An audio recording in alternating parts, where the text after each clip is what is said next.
Қызыл жебе, Шерхан Мұртаза, 3-ші кітап. Майлыкент болысы мәңгі өзгерместей көрінетін, бірақ мәңгілік еш нәрсе жоқ екен. Тіпті Дауылбайдың өзі болыстықтан түскен соң еш нәрсеге дауа жоқ. Бірақ Дауылбайдың қолынан мөрді оның немере інісі Қорабек алды. Бұл енді кеңес болысы. Қорабек жөндемдеу орта шаруа, шіріген бай емес, кедей табына бір табан жақын деген саясат. Қорабек болыс болғаннан елдің жолы болған жоқ. Аштық деген ақи көз ішін тартып ысқырып тұр еді. Аштықтың салдарынан жамиғат арасында әр алуан індет іргеден сығалай бастады. Сол қасіреттің ең қаһарлысына баяғы Молдабектің оразбағы ұшырады. Рысқұл ағасы Сібірге сүргін салысымен ақ Молдабектің жолы шатты бұтты болып, шаңырағы шайқалған шағы. Шатысып туған жеңгесі Ізбайшаға қосылды. Кейін Ізбайша ұшты күйлі зымзия кетті. Молдабек өз масқарасын өзі көтере алмай, құсалықтан өлді. Балапан басымен тұрымтай түсімен деген заманда. Оның өлімі жыртыссыз, жырғалыссыз, жылаусыз, тым елеусіз өлім болды.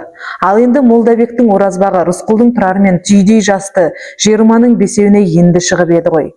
Самал түсіп мұрны сәңкиіп қалды да, құрым киіз төселген құжырадан шыға алмай, қартайған шешенің мойнында масыл болып отырған. Қайран қайнаға болса таудан аю атып әкеліп, өтін алып берсе, самалың жазылып кетер еді. Қайтесің? Сорыңа қарай Рысқұл жоқ, деп шешесі қай-қайдағыны қоздырады. Рысқұлды аңсап айта беретіні ол. Молдабек Ізбайшаны алып адасқан еді дегенде, дерттің күйік лебін шығарып алғандағысы. Әрі ауру айналдырған, әрі ашыққан оразбақ, үйшігінен шықпай, дүниенің жүзін көрмей, тірі қалуға әрекетте етпей, өлсем өлейін деп, сонау соңғы сапарға бет түзеп, іргеге қарап бүк түсіп жатқан кезі еді. Сондай сорлы күндердің бірінде шабарман келіп, оразбақ болыс шақырып жатыр, бол жылдам деді. Болыс шақыртқаннан су жүрек болып қалған анасы. Оразбақ науқас қой, не қыласыңдар әурелеп. Баяғы Рысқұл қайнағаның шатағы ма тағы да, деп без-без етті. Шабарман шытынай түсті. Мен білмеймін, алып кел деді, алып барам. Оразбақсыз кетпеймін. Жасаған жар бола көр деп шешесі байқұс баланың үстіне барын кигізіп, үсті басын қағып, қағаздай тазалап, Майлыкент болысының ордасына кетіп бара жатқан баласының соңынан көзі талғанша қарап тұрып қалып еді. Кемпір артына бұрылса, топан судан кейін індерінен сүйретіліп шыққан сал суырдай болып үйлерінің іргесінде Ахат шал, қалтырауық үсіп, Шыныбек, дәу омарлар тұр екен. Уа келін, оразбақты қайда алып кетті, деп сырылдады Ахат, қызыл жиек көзін ілмеген саусақтармен көлегейлеп тұрып. Болыс шақырды дейді, қорқып тұрмын. Қорықпа келін, тұрар бар ғой. Дарияның ар жағында бір сиыр 5 тиын дейді. Құрысын, әкелуі иттен қиын дейді. Сол сен сыйына беретін тұрарыңнан, мына бізге не пайда? Не жақсылық көрдік? Баяғыда ырғайдай мойныңа салып көтеріп жүруші едің сол тұрарды. Енді Ахат тірі ме, өлі ме деп те сұрамайды, деп табалады дәу омар. Жазған омар, сен сөйтесің деп күрсінді Ахат. Қайдан білейін, ел билеген оңай емес. Сәті түспей жүрген шығар. Тұрар Түркістанды билеп тұр ғой, деп Ахат үйіне кіріп кетті.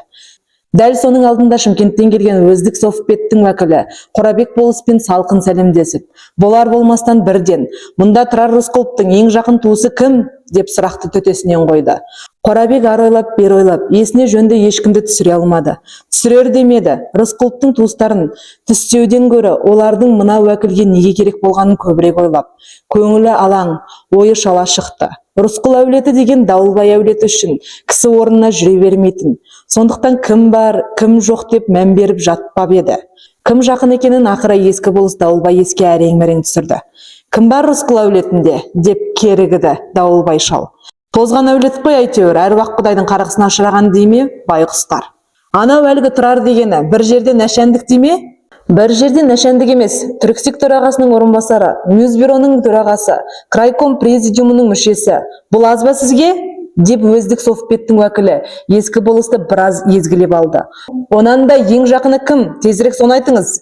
Ескі болыс Тұрардың кім екенін әрине біледі. Қарадан шығып та хан бола береді екен ау туба, дейтін ол оңаша ой тербелісінде. Бұл Катәржінің баласы қайда жүріп қатарға қосылып, бас болуға жарап қалды. Ескі болыс өзіне өзі өте қиын сұрақ қояды. Жегенге тоқ, ішкенге мәз болып жүре бергенше, кезінде балаларымды бекер оқытпаған екем, деп те опық жеді. Атың барда жер таны желіп жүріп, асың барда ел таны беріп жүріп, дебедау атам қазақ. Өзім шығанға шығып отырып алғанша, жан жағымды биіктетпеген екемде, қысылғанда ықтасым болатын. Ескі болыс осылай күйзеледі. Ал қазір Совет уәкілі алқымынан алғанда, қорланса да бір нәрсеге қуанды, табалай қуанды. Түркістанның тұтқасын ұстап тұрған Тұрар Рысқұловтың да ауыз толтырып айтар туған туысқаны жоқ екен. Әрине, Тұрарда туысқан көп екенін, исі қазақ қана емес, көптеген өзге халықтарда туысқан екенін пайымдар еді ғой. Ескі болыс уәкілдің екпінінен еңсесі басылып, кір жиып отырып, әлгі Молдабектің баласы Оразбақ деген бар. Ең жақыны сол. Былай шырағым, Рысқұл мен Молдабек бір туған. Молдабектің баласы Оразбақ. Одан жақыны жоқ, деп еді. Советтің уәкілі, шақырт онда сол Оразбақты, деп бұйырған Қорабек болысқа. Осы Майлыкент болысының бас көтерер азаматын, ақсақалдарын түгел шақырт.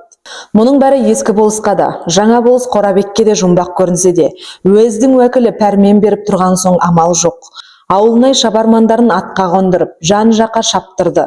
Уәкіл болыстың шақырған шайына бармай, бау-бақшаның ішінде, жаңғақ ағаштың түбінде, текеметтің үстіне теріс қарап жатты да, жұрт жиналғанша ұйқыға кетті. Ұйықтар алдында тапаншасын белінен шешіп алып, жастығының астына тықты. Түгіне түсінбеген күміс бастау, күбір-күбір күңкілдесуден аса алмаған, датқалық пен болыстықтың тағы құламаған күміс бастау, ұлықтардың неше алуанын көрген. Бірақ мына уәкілдей қырсығын көріп білген емес. Кеңес үкіметі орнағалы да 2 жылға айналып барады. Еш белсенді мұндай тұлданып көрген жоқ. Сақтықта қорлық жоқ деп ескі болыс жаңа болысқа сыбырлап. Шымкентке кісі шаптыр, Советтің төрағасына адам жібер. Мына уәкіл соның пәрменімен келіп жатыр ма? Әлде өзінше бопсалап жүрген жәдігөй ме? Деді. Бұл уәкіл өз бетінше келіп жатқан жоқ, деді Қорабек. Созалаңдата күрсініп. Советте істейтіні рас, және 2 милиция ерткеніне қарағанда, уәкіл екеніне шүбә жоқ. Не де болса көріп алайық, көпе-көрнеу қылмысымыз жоқ. Аққа Құдай жақ. Рысқұловтың туысқанын сұрастыруда не сыр бар? Әлде соның жақынын болыс қоймақ па? Сонда Оразбақты ма, оған халық көне ме? Ескі болыстың аузына Оразбақ түскені қандай оңды болған. Ол бишара білімсіз екені өз алдына, бет пішіннен де кем ғой. Ертең Рысқұлов өзі күлкі болады ғой. Ескі болыс пен жаңа болыс өздерін осылай жұбатып, әліптің артын бақты. Күмісбастау еңсесінен ойпаңдағы ауылдар, арал-арал талдарақтар, көгерген егін жай көрінеді. Алыста көлбей түсіп Қаратау жарықтық жатыр. Қаратау мен Алатауды жалғастырып, Боралдай, Құлан, Жабағалы таулары көрініп тұр. Қатарынан 2 жыл соққан қуаңшылықтан, сансыраған Түлкібас атырабы, сүзектен сүлдесі қалған адамдай, мең-зең. Жердің жұмағы деген Түлкібастың өзі, құрғақшылы құрып, жапырағы жайқалмай аңызақ аңырап, тандыры тартылған соң басқа жерге не шара? Әйтеуір шөптің тамырын қазып жесек те өлмеспіз. Түстікте тым болмаса шөп табылар деп үміттеніп, арқадан ылдидан ауған аштар Түлкібасқа жетіп жығылып, үміті ақталмай, жантақ тамыры да табылмай, талайы жер жастанды. Мыңда бір тәубе, биылғы көктем шырайлы. 2 жыл қысыр қалған ақшел аспан, биыл балпия буазданып, сәуірде жаңбыр молықты. Үкіметтің көмегімен себілген азын аулақ егістік зүміреттей жәудіреп тұр. Бірақ ел әлі пісікшілікке ілінген жоқ. Пісікшілікке бір ілінсе оңалып кететін түрі бар. Жаңа азық піскенше, тым құрыса дүмбіл тартқанша, енді 1 ай шамасы керек шығар. Халық соған шыдаса, соған жетсе 1 ай. Болыс шақырат дегенге, ауқат үлестірет деді ме, кеудесінде шыбын жаны бары қалмады. Ілбітіп балаларын алып келгендері де бар. Болыс сірә бәріне бас тарататындай, елдің ақсақалымыз дегендер алдыға қарай ұмтылды. Жасыл түнкелі жалпақ үйдің ық жағында, өрігі гүлдеп тұрған баудың ішінде, Майлыкент милләтінің құрылтайы ашылды. Бәрін басқарып билеп төстеп тұрған уәкілдің өзі. Бет аузының Қорасандағы бар, бір шұқырына бір бұршақ сыйғандай, бұж-бұж қара жігіт. Ал қалай, қарның аш па? Деп төтесінен салып, аузын ашқанда жарқырап алтын түсі көрінді. Төтенше сұраққа аш бола тұра, ашпыз деп айтар ауыз табылмай қалды. Әрине ашсыңдар, деп көпшілік үшін уәкілдің өзі жауап берді. Ал араларында тоқтар бар ма? Бар ғой, деген дауыстар илегізіп естілді. Әрине бар, кешегі бай әлі бай, байларға жақындар да бар.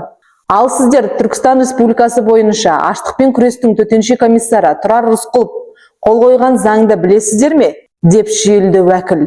Жоқ айналайын, ол қандай заң? Әрине білмейсіздер. Өйткені ол заңды мына Қорабек болыс жасырып отыр, іс жүзіне асырмай отыр. Ол заңда айтылған байлардың мал мүлкі астыға, аштарға үлестіріліп берілсін делінген. Аш жалаңаштарға барынша көмек көрсетілсін делінген. Соны істеді ме мына болыс? Жоқ, бұйырмасын, жоқ, деп шар ете қалды. Өз несібесін ұрлатып алғандай бір байқұс. Ырымға бұйырмасын, айналайын Тұрар-ай, айтқан екенсің ғой, елің үшін еңіреген екенсің ғой. Тоқта, шулама түге, деп айқайлады уәкіл. Орталық өкіметтің пәрменін орындамай, халыққа қастандық жасаған Қорабек Тайталиев орнынан алынсын дегендерін қол көтеріңдер. Көтер десіп, бірін-бірі түрткілеп, жиылған жұрт түгелге таяу қол шашайтты. Бұл заңсыз деп Қорабек Жаналқынға келгендей айқай салды. Сіздің елді ашықтырғаныңыз заңды ма? Деп уәкіл оны жанды жерден ұстады. Қолдарыңды түсіріңдер. Қорабектің орнынан алынуына кім қарсы? Қол көтеріңдер. Біреу, екеу, үшеу. Міне, Қорабек болыс қорғаған байлар, міне осылар. Уәкілдің мына сөзінен соң, әлгі сирек қолдардың өзі лезде құлап қалды. Сонымен Қорабек Тайталиев, қазірден бастап болыс емес. Мөрді тапсырыңыз, Қорабек. Жоқ, тапсырмаймын, бұл заңсыздық. Мен әлі өкіметке шағым айтамын, деп Қорабек оңай құлағысы келмеді. Онда күшпен тартып алып, өзіңді абақтыға жаптырамыз. Уәкіл екі иығында тұрған екі милиционерге кезек-кезек қарап қойды. Ойбай, ерегіспе, деді әккі болған ескі болыс. Қорабек ішкі қалтасынан мөр емес, өз жүрегін жұлып алып тұрғандай, көп қиналды. Ақыры ақ шүберекке оралған мөрді алып та шықты. Уәкіл оны дөрекілеу жұлып алып, сөмкесіне сала салды да, сөмкені алақанымен сартылдатып тұрып: Ал жамиғат, енді жаңа болыс сайлаймыз. Ел болған соң, сол елді басқаруға лайық ерлер де жоқ емес. Анау болсын, мынау болсын деп, дуылдасып, дауысқа салып, шар санап жататын уақыт жоқ. Бізге жедел іске кірісетін, әлгі айтылған өкімет заңын бұлжытпай іске асыратын адам керек. Өзі кедей таптың өкілі болғаны абзал. Ондай адамды уездный совет сіздердің ықыластарыңызға ұсынады. Ол бөтен емес, бөгде емес, өз бауырың. Әрі десе де халқыңыздың ардагер азаматы, Түркістан Республикасының басшысы, Тұрар Рысқұлұлының туысы, Оразбақ Молдабекұлы. О деген дыбыс жаппай ыңырана шықты. Халық сендей соғылып, екеу-екеу, үшеу-үшеу гу-гу әңгіме, ию-қию, аласапыран болды да кетті. Тіпті аштықтан ыңыршаға айналып, әлі кеткен адамдардың өзі сайлау дегенде делебесі қозып, ауыл жақ ауру қалмай, ана ру, ананы, мына ру, мынаны ауызға ала бастады. Уәкіл сасайын деді. Шымкентке Ташкенттен арнайы келіп жатқан Успенскийдің тапсырмасын орындай алмай қайтса. Абыройдың Аллау Акбар болғаны. Успенский деген сөз түрксик деген сөз. Түрксик болған соң Успенскийдің өзінің атынан емес, Тұрардың атынан тапсырды ғой. Ал егер бұл істі абыроймен аяқтап шықса, уәкіл Шымкенттен Ташкентке, республикалық өкіметке қолы жетейін деп тұр ғой. Уәкіл айқайлап жіберді. Уа жамиғат, халқымыздың сардары, Тұрар Рысқұлұлын сыйлағаның Оразбақты да сыйлайсың. Тұрар халық қамын жеп, соның жоғын жоқтаған асыл азамат. Оразбаққа қарсы болғаның, Тұрарға қарсы болғаның. Оған қайтып дәтің шыдап, қарсы шығарсың. Қане, Оразбақ Молдабекұлы, бері кел, бері таман. Ағайын туғаннан жалпы адам аталудан іргесін аулақ салып, ел жұрттан өзін-өзі аластап, жұрт көзіне көріне алмай, пұшайман болып, мұрнына түскен құрт жанында жегідей жеп, тіршілік алданышын талақ тастап, өмірге енжар қарап, үйшігінен шықпай, өлім күтіп жатқан Оразбаққа ойламаған, үш ұйықтаса түсіне кірмеген, батпан бақыт басына келіп қонғалы тұрғанда, Оразбақ өзінің әлі адам екенін, тіпті көптің бірі емес, көсемі болайын деп тұрғанын сезінгенде, өзгеріп сала берді. Тәңкі мұрнын таңып тастаған ақ шүберекті түзеңкіреп қойып, жирақ басуға тырысып, тіпті дікті кетіп уәкілдің жанына жетіп ақ барды. Әуелі уәкіл оның кепиетін көріп сасып қалды. Лезде есін жиып, сыр бермеуге тырысты. Оның қазіргі халі өзеннен өтіп алып, көпірді өртеп жіберген адамның сыңайындай шегінуге жол жоқ еді. Қане, Оразбақ болыс сайлансын дегендерің, қол көтеріңдер. Көз көрсе жүз ұялар, жұрт жабыла қол көтерді. О, аруақ, о, қасиетті бабаларым, сай сүйегің сырқырады-ау. Сонау қоқаннан бері басынан бағы, астынан тағы таймаған, қайран тайтел әулеті. Бұл қалай болды? Бұл не заман? Ақыр заман, деп Қорабек Алатаудың шыңдарына қарап, қос қолын жайып, тізерлеп отыра кетті. Бабалары Алатаудың шыңдарына айналмаса керек, заңғар биіктер селт еткен жоқ. Аруақты сыйлаған қазақ, Қорабек бабаларды ауызға алғанда, кәдімгідей босаңсыды. Әлгіде неге қол көтердік дегендей, жиналған көпшілік Қорабекке қарай алмай, ақырын ың-шыңсыз жылжып тарай бастады. Қорабектің көзінен балқыған қорғасын тамшылап тұрды. Сөйтіп мата даңқымен бөз өтеді, ата даңқымен қыз өтедінің кері келіп, ойда жоқта Оразбақ болыс одыраңдап шыға келді. Ел шулады. 50 жыл бойы Қоқанның тұсында да, Николайдың тұсында да, Керенскийдің кезінде де, тіпті кеңес өкіметі келгенде де, қолынан туы түспеген Дауылбай әулетінің тақтан құлағаны ненің нышаны? Жақсылық па, жамандық па? Әй, өзі де Сәлік-Сарыға тізесі қатты батып еді. Жер аударып, елден безіндіріп жіберіп еді. Кезекті дүние деген осы. Енді Дауылбай әулетінің топырағын суырып, күлін аспанға ұшырады әлі бұл Сәлік-Сары. Түркістанда тұрар отырғанда, енді Дауылбайдың күні батты. Тұрар дейсіңдер.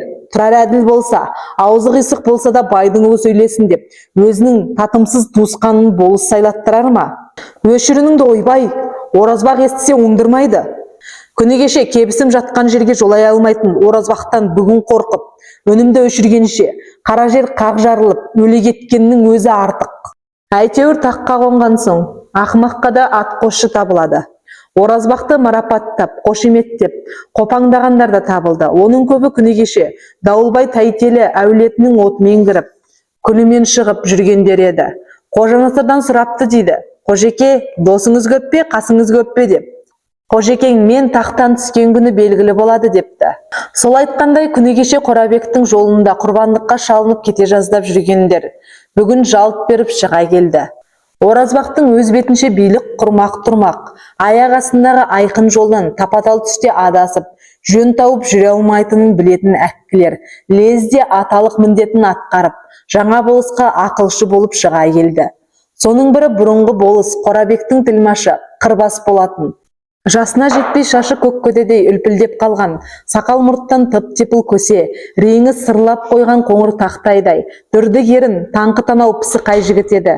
Шымкентте бірер жыл оқып, орысшаны үйренген, атқа мініп жүргенде еңгезердей көрініп, жерге түскенде аласарып қалатын, кеуде тұрқы келіскенде, белден төмен қарай қушитып маймақ етіп жаратқан. Сондықтан да ол қазақ дәстүрі бойынша аттан түсіп амандаспай, кіріптар болмаса ат үстінде тұрып қол ұсынатын. Оразбаққа алдымен тілмаш керек, хатшы керек. Оразбақтың орысшасы жоқ, мұсылманшасы да мардымсыз. Мұсылманшаны баяғыда Ахат ақсақал қанша миына құйса да үйрете алмай қойған. Сол Ахат Оразбақтың болыс болғанын естігенде қатты ренжіді. Ойбай-ау, қуанбайсың ба қайта? Құдайдың өзі берген бақты басқа тепкенің неткенің? Осы Ахат көкем-ақ кері тартады да тұрады, деп Дәу Омар жорта бұрқылдаған. Сонда Ахат демігіп, дауысы қарылдап отырып, бақ шіркін адасып барып, ақымаққа қонса, несіне қуанайын? Оразбақ алдымен тұрарды, одан соң бүкіл Сәлік-Сарыны ұятқа қалдырар. Мен содан қорқамын. Оразбақ көз алдымызда өскен Оразбақ қой. Ел билеуге жаратылған адамның пішіні бұлай пішілмесе керек. Құдай қуратып қойған қушық маңдай сорлыға болыс болмақ қайда? Елге күлкі болар қайта, деп күңіренді. Дұрыс-ау, әулиенің сөзіндей-ау сөзің қуғақпас, деп тістенді ішінен Дәу Омар. Дәу Омардың бұл хабарға қуанбай, өтірік қана ырсиятын жөні бар. Сәлік-Сарының ендігі бас көтерерімін деп санайды өзін. Ахат болса төрінен көрі жақын. Баяғыда еді әне өледі, міне өледі дегені. Бірақ қасқырдың тарамысындай жаны сірі екен. Әлі келеді жарықтық. Дәу Омар Сәлік-Сарының басқа еркек кіндігінен өзін ілгері көреді. Ендеше болыстыққа тұрар адам таппай қалғандай. Мына мені көрмей, Оразбақ маңқаны қалағаны несі? Деп өте қапа болды. Әрі десе патша құлады, Керенский кетті, кеңес өкіметі кедейлер өкіметі келді дегенде. Жаман атқа жайдақ мініп, көкіректің базарынан ауылға сүйінші сұрап шапқан осы Дәу Омар болатын. Көкірегі ояулықтан емес, білімдар көрегендіктен емес, кедей өкіметі дегеннің өз жанына жақын екенін әйтеуір бір түйсікпен сезінген Омар жаңа өкіметті қуана қарсы алғаны рас. Дауылбай тағынан құлағанда есіл есек дәме, деп бас көтерген. Кедейден болыс қойса мені неге көрмейді дегенде біраз едіреңдеген. Бірақ Дауылбайдың орнына оның жақыны Қорабек отырған соң ышқынып, іш тартып қалған. Ал енді Қорабек те жойылып, орнына тұрардың жақынын табу керек болғанында. Неге ғана Дәу Омарды көздері көрмегені тым түсініксіз еді. Мұны Дәу Омар тікелей Тұрардың өзінен келген түйткіл деп түсінді. Қарыс-қарыс сүйем-сүйемдігін істеді-ау. Сонда Оразбақ пұшық Тұрарға менен гөрі бір табан жақын болды-ау. Әй, қу дүние-ай, деп Дәу Омар бас пармағын шайнап, іші әлем-жәлем болып қызып кетіп еді. Оразбақ дегеннен өз тізгінін Қырбасқа ұстатты. Бұрынғы болыстың құйыршығы сатып кетеді деп, әркім сыбырлап еді. Олардан Қырбастың сөзі өтімді келді. Совпеттің уәкілі сайлау жиналысының қорытындысын хаттап, оған жаңа болыс қол қойып мөр басу керек еді. Әне сол бір қиналған шақта Қырбас табыла кетті де, Оразбақты опадан аман алып шықты. Сен Кірбәс өрнінде келесің, деді оған Оразбақ. Қырбас әуелі Оразбақты дұрыстап киіндіруден бастады. Кеңес өкіметінің болысы бұрынғы болыстар сияқты жабайы жайдақ киінбейді, деп европаша костюм, ақ шәйі көйлек, оған қара галстук алып берді. Ал басына дөңгелек құндыз бөрік кигізді. Туасы үстіне мұндай шүбере келмеген Оразбақ киіміне қылау тигізбей, бойын күтетінді шығарды. Аяғындағы хром етіктің жалтырынан адамның суреті көрінетіндей болды. Сен аруақты жерден шыққансың, тегіңе тартқансың, мынау сенің баяғы Әлімбек батыр бабаңның қылышы, деп салаңдатып, беліне бір қайқы жатаған байлап берді. Қанша іздесе де алтатар наган табылмай, содан Оразбақ тақымына құс мылтық басып еді. Бес қаруы түгенделіп, киім басы жөнделген соң, ендігі керегі ақ жаулық, өзің болыс, өзің бойдақ болсаң жараспайды. Енді сенің үйіңе ұлықтар келіп түсетін болады. Айталық, Ташкенттен Тұрар Рысқұлов келді делік. Қайда түседі? Әрине болыстың үйіне. Сонда үйінде қатының жоқ болса, немене? Біреудің қатын қарызға ала тұрасың ба? Жоқ, болмайды. Сені аяқтандыру керек. Ол жағын маған сен, өзім қарастырам. Қам жеме, деді Қырбас. Ал енді кешегі уәкіл айтқан тапсырманы орындауға кірісу керек. Аштарға жәрдем мастық жинау керек. Кімнен аламыз, кімнен бастаймыз, соны ойластырайық. Әй, мұның ақылай, деді Оразбақ разы болып. Өкіметтің әйткенін орындау керек. Өкімет, аштықпен күрес жөніндегі құжатқа анау-мынау емес, Тұрар Рысқұловтың өзі қол қойып отыр ғой. Саған сеніп, болыс сайлатты. Енді сол сенімді ақтау керек. Өнің жөней, Тұрар айткен соң өріндеу керек, деп қостады да, Оразбақ кенеттен түлен түрткендей тырқ-тырқ күлді. Сол Тұрарды кішкентай бәле күнінде тәләй ұрып жылатып едім. Осыны айтқан кезде танауының самалдан сау қалған кертпегі көлбақаның желбезегіндей ісініп кетті. Балалықта не болмайды? Енді мынаны ойласай Қореке, деді Қырбас, Оразбақты қақпайлап жөнге салып. Азық-түлік жинағанда қазір ешкімде тіреліп тұрған азықта, түлікте жоқ. Там-тұм тақыл-тұқыл дән, бірер тұяқ әркім-әркімде бар. Өте бір сіңірі шығып, сіркесін сыққандар болмаса, ауқаттылардың бәрін аралаймыз. Алдымен Сәлік-Сарыдан бастаймыз. Неге дейсің ғой? Әуелі туысқандарыңнан бастасаң, басқалар жым болады. Ауыздарына құм құйылады. Бірдеңе десе, сен тұрмақ, өз туысқандарымды аяған жоқпын. Сен кімнің шікірәсі, деп шыға келесің. Келістік қой, Ореке? Келістігей, әкіліңнен әйнелейін. Айтпекші әлгіні қошан, деп Оразбақ тағы да тырқ-тырқ күлді. Нені? Анау ма? Түсіндім, Ореке. Құдай қаласа болып қалады. Әуелі азық-түлікті бір қарқын жүргізіп алайық. Анау әлгі нұрлыда ай десе аузы, күн десе көзі бар, бір сұлу бар. Бұйырса сол сұлу екеуің бір шымылдықтың ішінде. Ой-хой, заманай.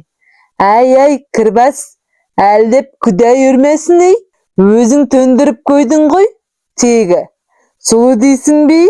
Мені нетіп кергімей ме әйтеуір? Болысқа көнбей көрсін, деп қоқиланды Қырбас. Кесірінен сақтаса Сәлік-Сары ауылы, әне-міне жаңа астыққа ілініп, тіке келген ажал болмаса өле қоймас.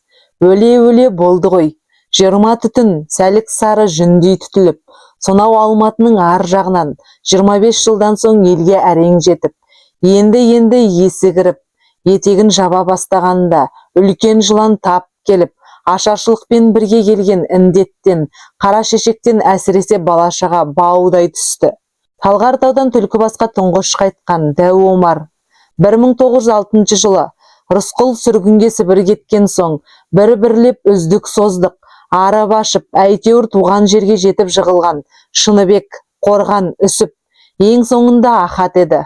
Бұрынғы құрамнан Рысқұл жоқ, Молдабек жоқ, Қуанышбек жоқ, ал ажалым алда қашан жақын деп өлім ноқтасына мойынсынып қойған Ахат әлі тірі. Шықпа жаным шықпа деп сай-сайдан жуа теріп, алғы шайып жеп, үркектеп отырған үркердей ауыл, енді Оразбақ болыс ауылы аталды да, Майлыкент болысының кіндігіне айналды. Бардымшылық заман болса ұлан-асыр той жасайтын жағдай ғой. Оразбақ болыс болғанда сәлік сары тышқан мұрнын қаната алмады. Не керек? Сөйтіп отырған ауылдан аштар үшін азық-түлік жинау басталған. Беліне қылыш, мойнына мылтық асынған Оразбақ, қасында қырбас хатшы, милициясы және бар, сау етіп Сәлік-сарыға жетіп келген. Өгіз жеккен арбалары соңында. Оразбақпысың қарақ? Деп жаман үйдің ығында шеркелесіп отырған Ахат пен Үсіп, өз қандасын танымай, қалт-құлт етіп орындарынан тізелеріне таянып, әрең тұрған. Олар орындарынан тұрғанда Оразбақ аттан түскен жоқ. Қайта астындағы тоқ торының тізгінін жорта жұлқып, аты атырылып тұр екен деп айтсын деп, жануарды жұлмалап, зәрезап етті. Өкіметтің тәпсірмәсімен жүрміз, деді Оразбақ, ат ойнақтатып ауыздықпен алысқан болып. Тоқторы атырылып тұрған асау болмаса да, есі тізгінін тарта-тарта, езуін жыртар болған соң, көзі ақиланып, осқырынып, өзінше тарпаң мінез шығарған.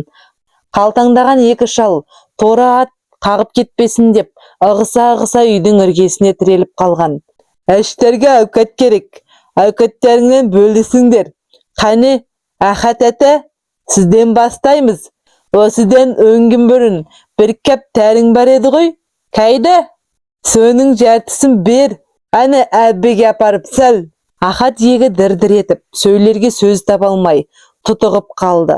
Қайдағы бір қаптары Оразбақ, аштарға көмек берер болсаң, алдымен бізге бер, ойбай. Сәлік-сарыдан өткен кедей ел жоқ бұл атырапта. Өкімет әділ екен, бізге көрсетсін жәрдемін. О несі? Битімді сығып, қанымды жалап отырсам, менен тары сұрайды ғой.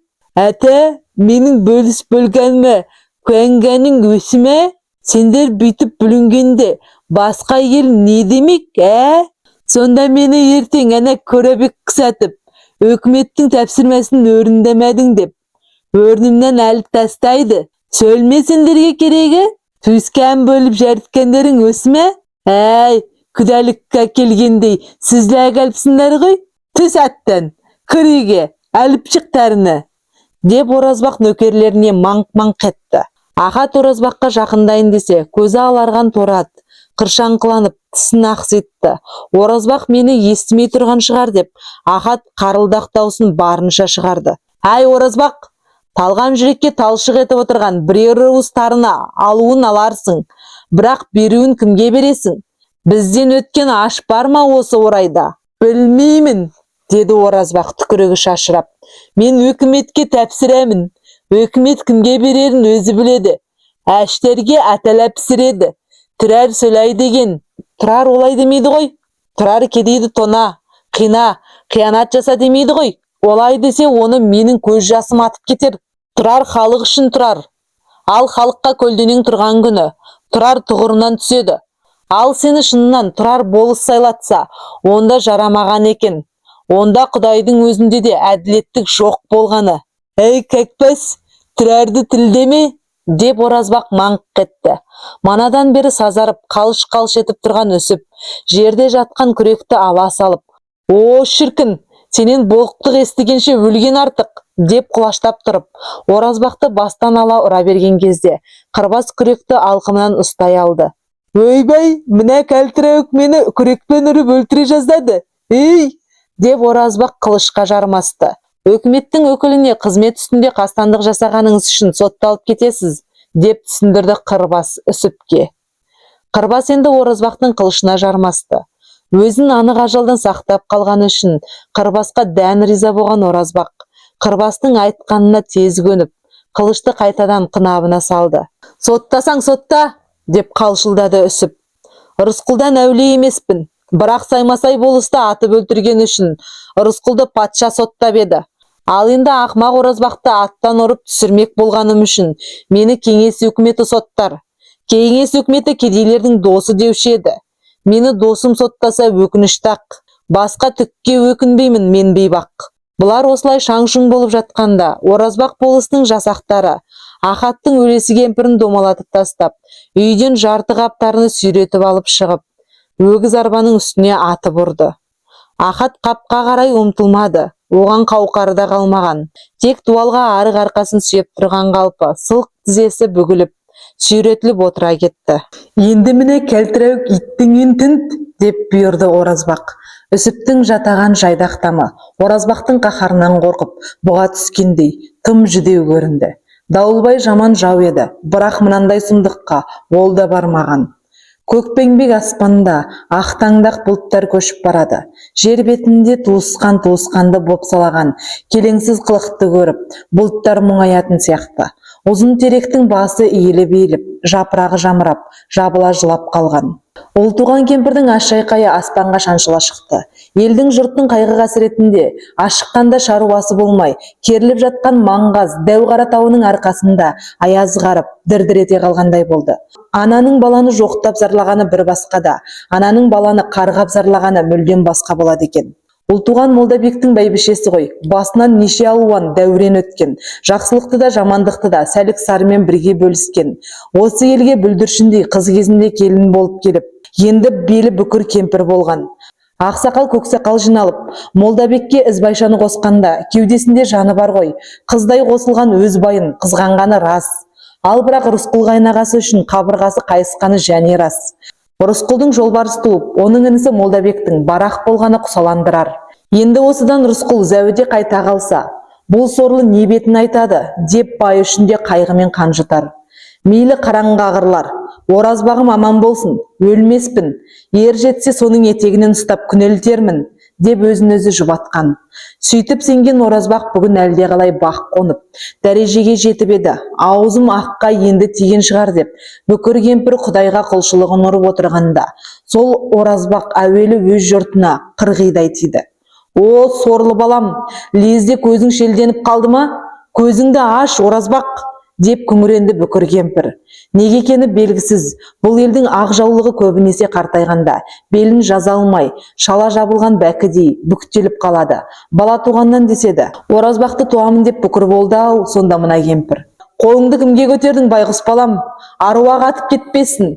Тілімді ал да қой балам, бірге туған ұялас бауырларыңнан, сәлік сары бабамнан кешірім сұрап жылап алам. Бұл кезде болыстың жігіттері Үсіптің жаман үйінің шаңын қағып, у-шу болып жайсыз хабар шыққаннан ақ, Дәу Омар жан ұшырып, қатын баласын үйдің бұрыш-бұрышына қарауыл қойып, өзі малтамның түкпіріндегі ескі ұраға екі қап қызыл тарыны апыл-ғұпыл түге салып, бетін сабанмен жауып, оның үстін киіммен бүркемелеп, түк білдірмей тым-тырыс отырған. Енді үйді тінтісе, тінте берсін, деп өз сақтығына, өз амалына риза болған Дәу Омар. Үсіптің үйінен терісі пыраға ораған бір тостаған талқаннан басқа түк те табылмады. Жаман-жұман ескі құсқы, көрпе төсек, жүні тұқырланған бөстек. Көнеден қалып бұл күнде тозығы жетіп, бырт-бырт сына бастаған ораулы шым-ши, бәрінің түтеттес шықты. Қанша ақтарса да, қанша тінтісе де, бір тостаған талқаннан басқа түк табылмады. Жалғыз бүтін көз тартар зат, Үсіптің қызғылтым гүлді, шап-шағын шаршы жайнамазы еді. Әләне жайнамазды, деді Оразбақ жасақ жігітке. О, оны қайтесің, ол жайнамаз ғой, деп қалтырады Үсіп. Кедейлерге тек тамақ емес, киім де керек, білдің бе? Деп ежірейді Оразбақ. Қолыңдағы киім емес, жайнамаз малғын. Ей, жайнамаз болсашы, ең болмағанда біреуге шылғауға жарайды. Өнесі? Жайнамаз шылғау болғанша сен ұлтарақ болсайшы, шіреген ит. Әйткәнім, кедейлерге шылғауда керек, деп Оразбақ шиқ-шиқ етіп, мұрнын басып күлген болды. Сонда мына мен кіммін? Деп Үсіп Оразбақтың жағасына шапшыды. Қырбас ұстап қалды. Айт, кіммін мына мен? Сен Үсіп кәлтірәуік? Жоқ, мен баймын ба, кедеймін бе? Соны айт. Сен әкім-әкісің. Өртелеріңнен Оразбақ бөліс болып шыққанда, қуанып, Қуаттардың орнына маған кәрші көл көтерген әкім-әкісің, бәріңде әкім-әкісіңдер, есектің миын жегенсіңдер. Ореке, сабыр етіңіз, осы да жетер, енді басқа ауылға барайық, деп басу айтты қырбас хатшы. Сен кірбәс, не деп тұрсың? Мен бұл әуілді түгел тінтпей, тіндаймын. Тура биде туған жоқ, біліп қойсын осыны. Оразбақ қоқиланып алды. Апырай, бұл істі осы ауылдан бастауды өзім үйретіп едім. Енді өз ақылмен тапқандай болып тұрғанын қарашы. Мынау сұмдық шығар. Туған анасының зарлап жатқаны анау. Оған бүлік кетпейді. Мынау сұмдық шығар, деп қырбастың өзі түңіле бастады. Ел тонауға келгенде алдына жан салмаған қырбас, жырынды қайырымсыздық жөніне келгенде, мынау оразбақпен салыстырғанда жебесе алмастай болып шықты. О, шыққыр көзім, мұны көріп қалай шығып кетпей тұрсың? Деп Ахат жалбыр қастың астында, онсыз да көрінбей тартылған құдық түбіндегі бір қасық судай жылтыраған жанарын жұмып алып, өз маңдайын өзі тоқпақтады. Бұл сәлік сарының күлін кім суырмады? Шаңырағын кім шайқалтпады? Дауылбай да, Саймасай да, Қоқан да, Некәләй да сілкіледі. Ал енді өз күшігім, өзім асыраған өзімнің сәлік сарымнан туған пұшық итім өзіңді қапқанда, қауіп қана қоймай бүкіл ауылдың өлі жүнін жұлып, шаңырағын түсіріп, оғын сындырып жатқанда қалай ғана тірі отырмын? Шыққыр көзім мұны көріп. Ахаттың сөзін естіп, апырай, расау деп жатқан жан жоқ. Аруақтың сүлдесіндей шал бұл арызды кімге айтып отырғанын өзі де білмейді. Ал оразбақ тобы болса, аз ауылдың шетінде тап берсе жалт берейін деп едірейіп, үркектеп оқшау тұрған Омар үйіне бет алды. Дәу Омар басқа сәлік сары сияқты оразбақты қарғап сілеп тілдеген жоқ.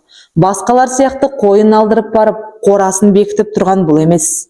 Үйінен ештеме табылмайтынына сенімі бекем.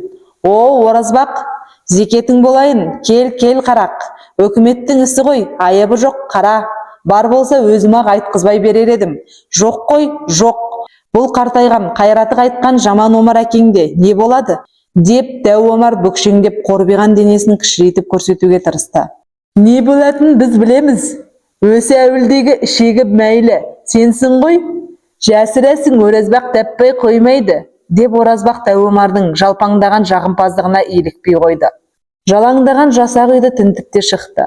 Істікті әліп, үйдің іші сыртын түгел піскілеп шығыңдар, деп бұйырды оразбақ. Қыстың күні маядан шөп суыратын істік темірлер үйдің морып тұрған іргесін, тіреудің түбін, пештің түбін, ауыз үйді бұрыш-бұрышты түгел тескілеп шықты. Егер астық көмген ұра кез келсе, істік темір жерге көміп беріп, кіріп кетер еді де, қармағына не сабан, не дән іліндіре шығар еді. Әзір дәнеңе де ілінбей тұр. Сезікті секірер демекші, Омардың өзі бүлдірді. Қарап тұрмай, айттым ғой деп қомпайды. Бар болса өзім-ақ беремін.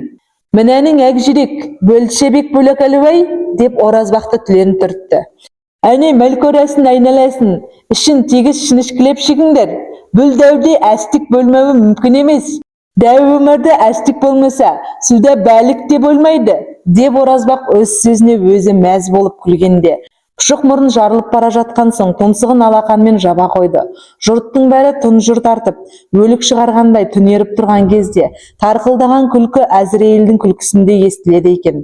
Тіпті қырбас екеш қырбас, қысылғаннан маңдайынан суық тер бұрқ етті. Оразбақ мал қора жақты сілтегенде дәу Омардың құйқасы шым-шым ете қалып, тұла бойы тітіркеніп, безгек болғандай қалшылдай бастады. Мұнымды оразбақтар сезіп қояды екен деп, өзін-өзі бекем ұстамақ болып еді. Сіңірлері тартылғандай, сіресті де қалды. Екі көзі көк қасқа, көлбақаның тостағанындай тасырайып, тас төбесіне шығып бара жатты. Селдір селкеу мұрты селтиіп, шікірейе берді.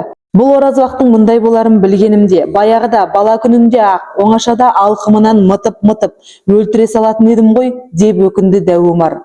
Намаз оқымайтын, ораза ұстап ауыз бекітпейтін, Құдайға құлшылығы жоқ, одыраңдау мінез дәу Омар ішінен ал келіп, я Құдайлап, Тәңірге де әруаққа да мың мәртебе жалбарынып шықты.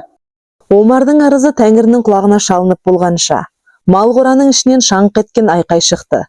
Жерге сан рет шаншылып, сопаң етіп бос оралып жүрген істік темірдің қармағына арпаның сары сабаны ілесе шығыпты. Оразбақ жігіттері әлгі жерді қарпып қазып жіберіп, арғы жатқан екі қаптарына суырып тартып алды. Дәу Омар тостақ көзінен аққан жас тарам-тарам болып, Оразбақтың аяғына жығыла кетті.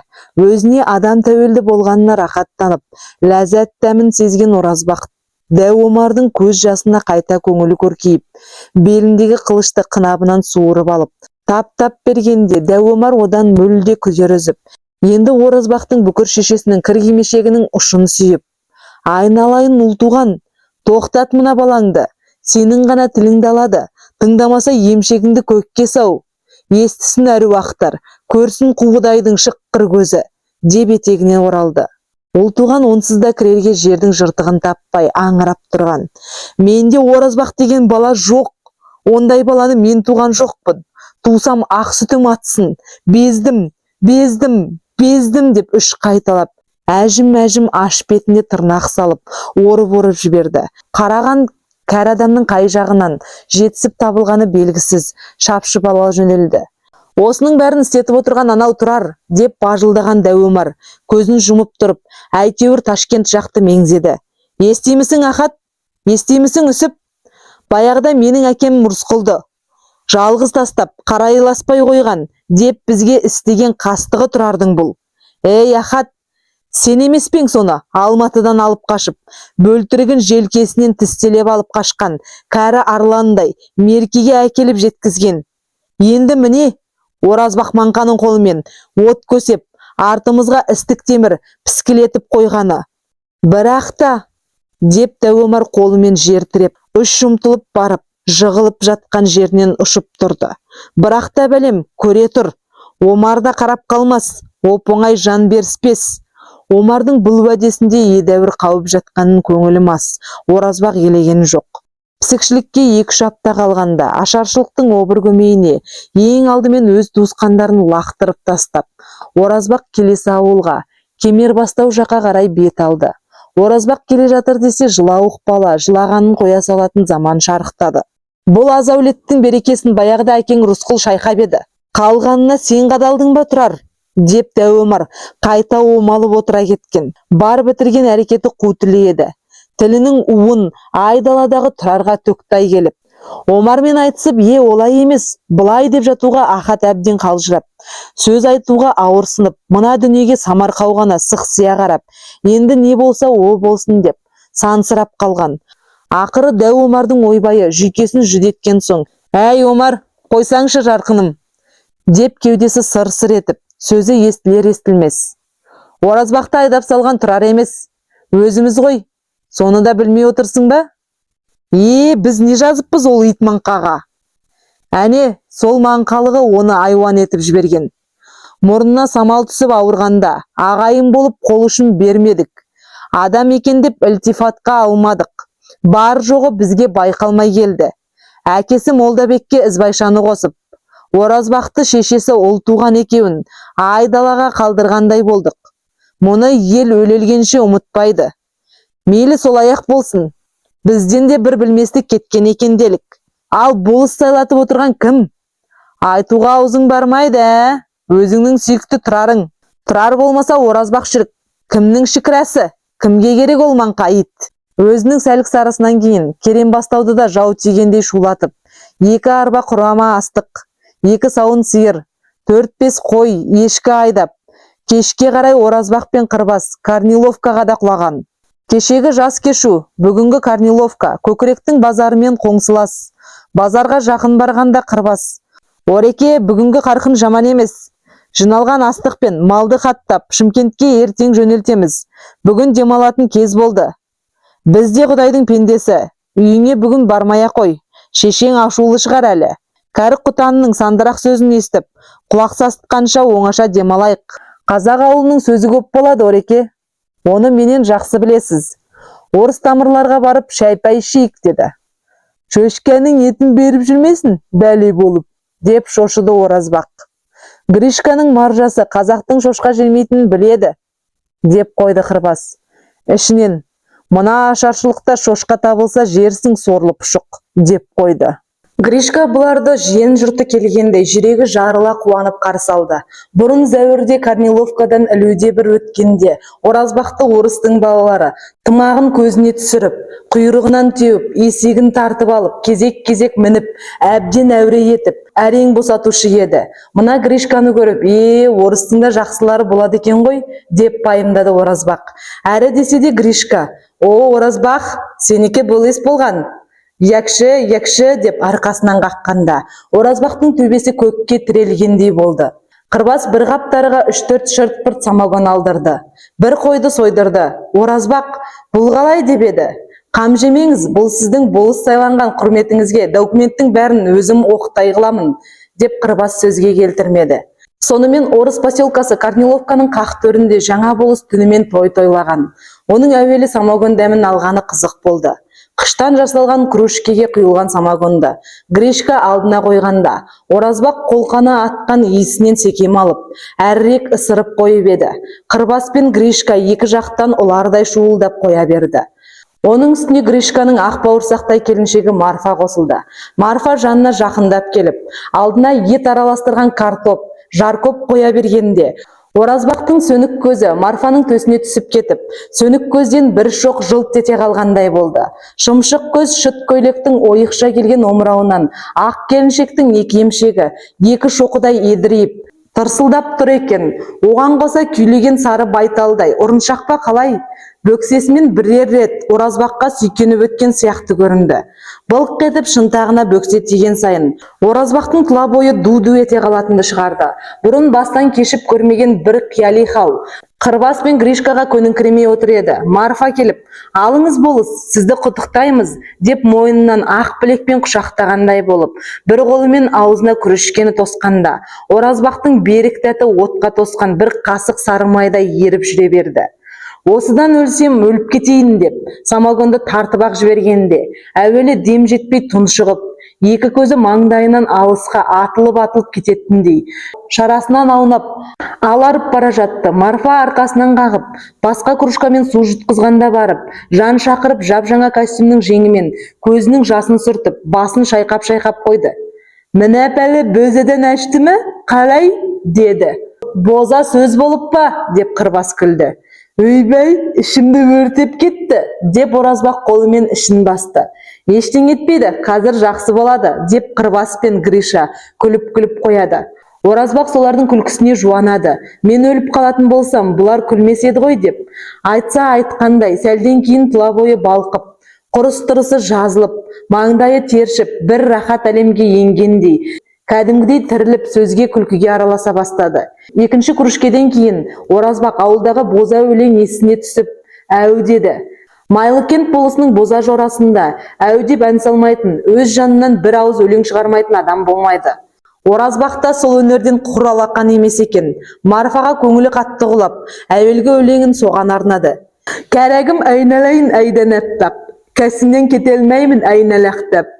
Әршіндей әскәктеген әктесіңе бір жаман шигәмә деп тайған әктеп. Өй! О, Марфа, бұл сізге арналған өлең, деп қызыңқыраған Қырбас абайламай айтып қалып еді. Марфа ал кеп жабыссын. Сөзін орысшалап бер деп. Қырбас орысшалап келе жатып, аршындай асқақтаған ақтесіңе бір жаман шығама деп тайған ақтап дегенін. Қалай аударарын білмей қиналды. Дәл аударайын десе, әлгі тайғанақтайтын жаман Гришка болмақ. Гришка оны білсе қып-қызыл жанжал шығайын деп тұр. Өйткені Гришкада ықыл қатып қалған. Қырбас күмілжіген сайын секем көбейді. Марфа одан бетер қадалды. Мен туралы бір жаман сөз айтқан ғой. Жоқ, олай емес. Қайта оның жақсы теңеуін аудара алмай отырмын, деп Қырбас терледі. Жарайды, Марфа, сіздің денсаулығыңыз үшін, болыстың сізге арналған жақсы өлеңі үшін, деп Қырбас тағы бір-бірден алдырды. Енді Гришка мен Марфа қосылып, орысша мұңды, соңырсыз, созылма әнге басты. Марфа бір қолмен Гришаны, бір қолмен оразбақты құшақтап, алаулаған жүзін екеуіне кезек-кезек бұрып, солықтап қойып әнді соза берді. Өмірі әйел баласы бүйтіп аймалап көрмеген оразбақ, отқа қанатын қараған жынды көбелек құсап, өртеніп кете жаздады. Мұрнының пұшығын таңған ақ шүберектің қисайып кеткенінде ұмытып, Марфаға қарап, әуескі салбырап, құдай ұрдыда қалды. Әйелді өзі де құшақтап, кәдімгідей оқырана бастады.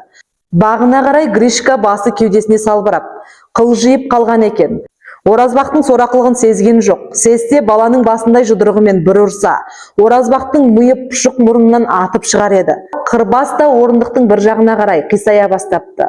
Оразбақ Марфаны именбей құшақтап, алғызыл шиедей бөртіп тұрған ерніне аузын тақай бергенде, еденге таң ете қалды. Әлеуетті дүлей қатын екен. Bir бұлқынғанда ақ болысты бөксесімен ұшырып түсірді де, есікті ашып, ауызғы үйге атып шықты. Мұны өзінше жақсылыққа жорыған Оразбақ еңбектеп жүріп орнынан көтеріліп, мені оңашаға шақырғаны ғой деп, Марфаның соңынан ауыз үйге тәлтіректеп шықты. Түртінектеп жүріп қолын қияр тұздаған кеспекке тығып алды. Ашылып қалған сыртқы есіктен самал соғып, Оразбақты аулаға шақырғандай аймалады. Оразбақ табалдырыққа сүрініп кетіп, басымен жер сүзе құлап түсіп, бойын әрең жиып алып қараса, жұлдыздар жымыңдап, ай толықсып тұр екен. Мәрпә, мәрпә, дейді Оразбақ қырылдап. Марфа үн қатпады. Оразбақ дуалды сипалап, үйдің сыртқы іргесін жағалап жүріп келе жатып, алдынан ағараңдаған бірдеңені көзі шалды. Қуанып кетіп, жүрегі тарс-тарс соқты. Мені күтіп жатқан Марфа болар деп, еңкейіп қолымен сипалай беріп еді, былқ ете қалды. Қолды қаттырақ батырғанда әлгі жатқан қорс етіп, атып тұрып, шыңғырып жіберіп, тұқшыңдап тұра қашты. Бұл әкеңнің Мәрпә ме, әлде шөшка ме? Деп Оразбақ аңтарылып тұрып, тоқта, деді. Алдынан көше жақтан Марфа қылымсып қылаң бергендей көрінді. Оразбақты желік қысты. Мәрпә, әй Мәрпә, сені жәксі мәржә, деп көшеге шықты. Генерал Черняев жүріп өткелі бері жасап келе жатқан зипатеректердің жапырақтары суылдап, арықтан су сылдырады. Мәрпәжан төкті, мен Өрезбек бөліс, саған не керек, бәрін жасай аламын, деп Оразбақ шуылдаған жапырақтарға қарап еді.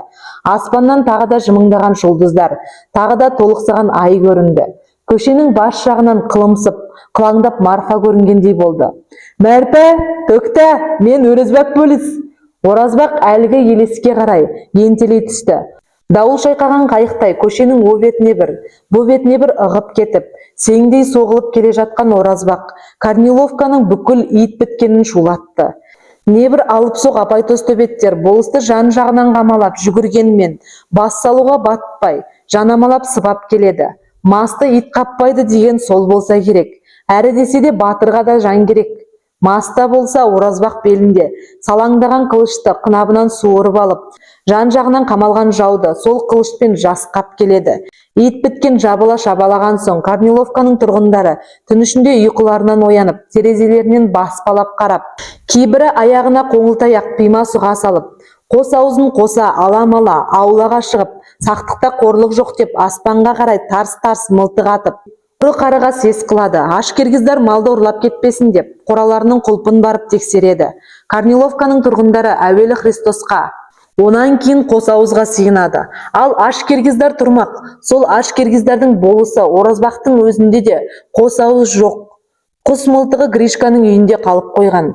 Беліндегі қылыш қынабы, аяғына оралғы. Ол Марфаны іздеп келеді. Күллі әлемнің еті шулап, бүтін дүниедегі қос ауыздар тарсылдаса да, ол енді ешбір тосқауылға қарамай Марфаға ұмтылды. Ал Марфа анда-санда елес беріп, көшенің бас жағынан қылмыңдап тұрғандай көрінеді. Таңертең Көкіректің жексенбі базарына ағылған жұрт, арықтың жағасында сулап жатқан адамды көріп, бейшара бода аштан өлген-ау деп қалған. Әлдекімдер жанына жақындап барып, жүзін жаппақ болғанда, мас болып жатқанын біліп, ойбай, мынау жаңа болыс қой деген. Енді одан жұрт қашқақтай бастаған. Оразбақтың қасынан кетпей, оның аузын бағып, құсығын жалап, жалаңдап отырған жетім ала күшік қана еді. Мұны көрген Сауытбек ақын, болысы біздің елдің қарапшық, жүреді жұртты тонап арақ ішіп. Кешегі Көкіректің базарында құсығын жалап отыр ала күшік деп суырып салғанда, бұл өлең лезде шартарапқа ұшты да кетті. Ал бұрынғы болыстар, байлар әулеті оның өңін өзгертіп, өздеріне тиімді етіп, мына пішінде таратты. Болысы большевиктің қарапшық, елді тонап жүреді арақ ішіп. Кешегі Көкіректің базарында құсығын жалап отыр ала күшік. Адамның жетер жері 70-80, содан кейін боларсың жермен жексен, деп баяғыда Ахат домбыраға қосылып, осылай жырлаушы еді. Ол кезде оған 70-80 алыс сияқты көрінетін. 70-80-ге жету де қиын сияқты еді. Адам байғұстың өмірі тым кірпияз, адам шінжәу. Оның өміріне туа сала 99 бәле төнеді. Тірлікке келуің бір-ақ рет, ал өле салудың жолдары сан тарау. Сәлік сарының талай нәрестелері бір жасқа толар-толмаста шетінейді. Қара шешек деген жауы бар. Одан аман өтсең қызылша, қызамық, көкжетел деген тажалдар тағы жол тосып тұрады. Дәрігер жоқ. Тәубемінің сәті кейде түседі, кейде түспейді. Нәресте ауруынан аман өтсең, ересектердің қызыл көз, қырсық жауы сірә сүзек шығар. Сүзек десе сүзек. Сүзектен сүзіліп тірі қалатындар сирек қой. Ауру атаулының бәріне бой бермей шыққан жаны сірі болсаң да, ашаршылықтың шеңгеліне түссең оңбассың. Жер сілкініп топан су қаптаса да, алдымен кететін адам. Найзағай ойнап жай түссе де тажал.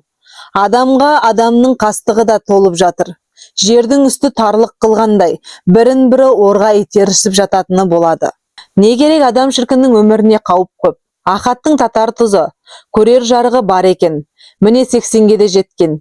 80-дегі аш адамның ұйқысы, өлі мен тірінің арасындай, сарсаң сандырақ. Сондай берекесіз ұйқыны түн ішінде әлдекім терезе тоқылдатып бұзған. Орнынан тұрып иығына тозған жүншекпен жамылып, аяғына қоңылтаяқ кебіс сұға салып, терезеден сығалап, бұл кім деген? Мен Омармын. Есік аш, жұмыс бар. 7 түнде не жұмыс? Деп Ахат есікке беттеген. Осы бір Құдай қарғап қойған, аз ауылдың пірі сияқты болып кеткен. Жақсы аға едің, саған айтпауға дәтім шыдамады. Өзіңмен қоштасқалы келдім, Ахат, деп Дәу Омар босағаға отыра кетті. Не деп тұрсың, Омар, жарығым? Қоштасқаның не? Ахат құлағын қолымен қалқалап, тіссіз ерні бүрісіп, егі дір-дір етті. Әділет іздеймін. Қоқан жағынан ергеш деген ер шығып, кедейлердің кегін жоқтап, ту көтеріпті. Соған барып қосыламын.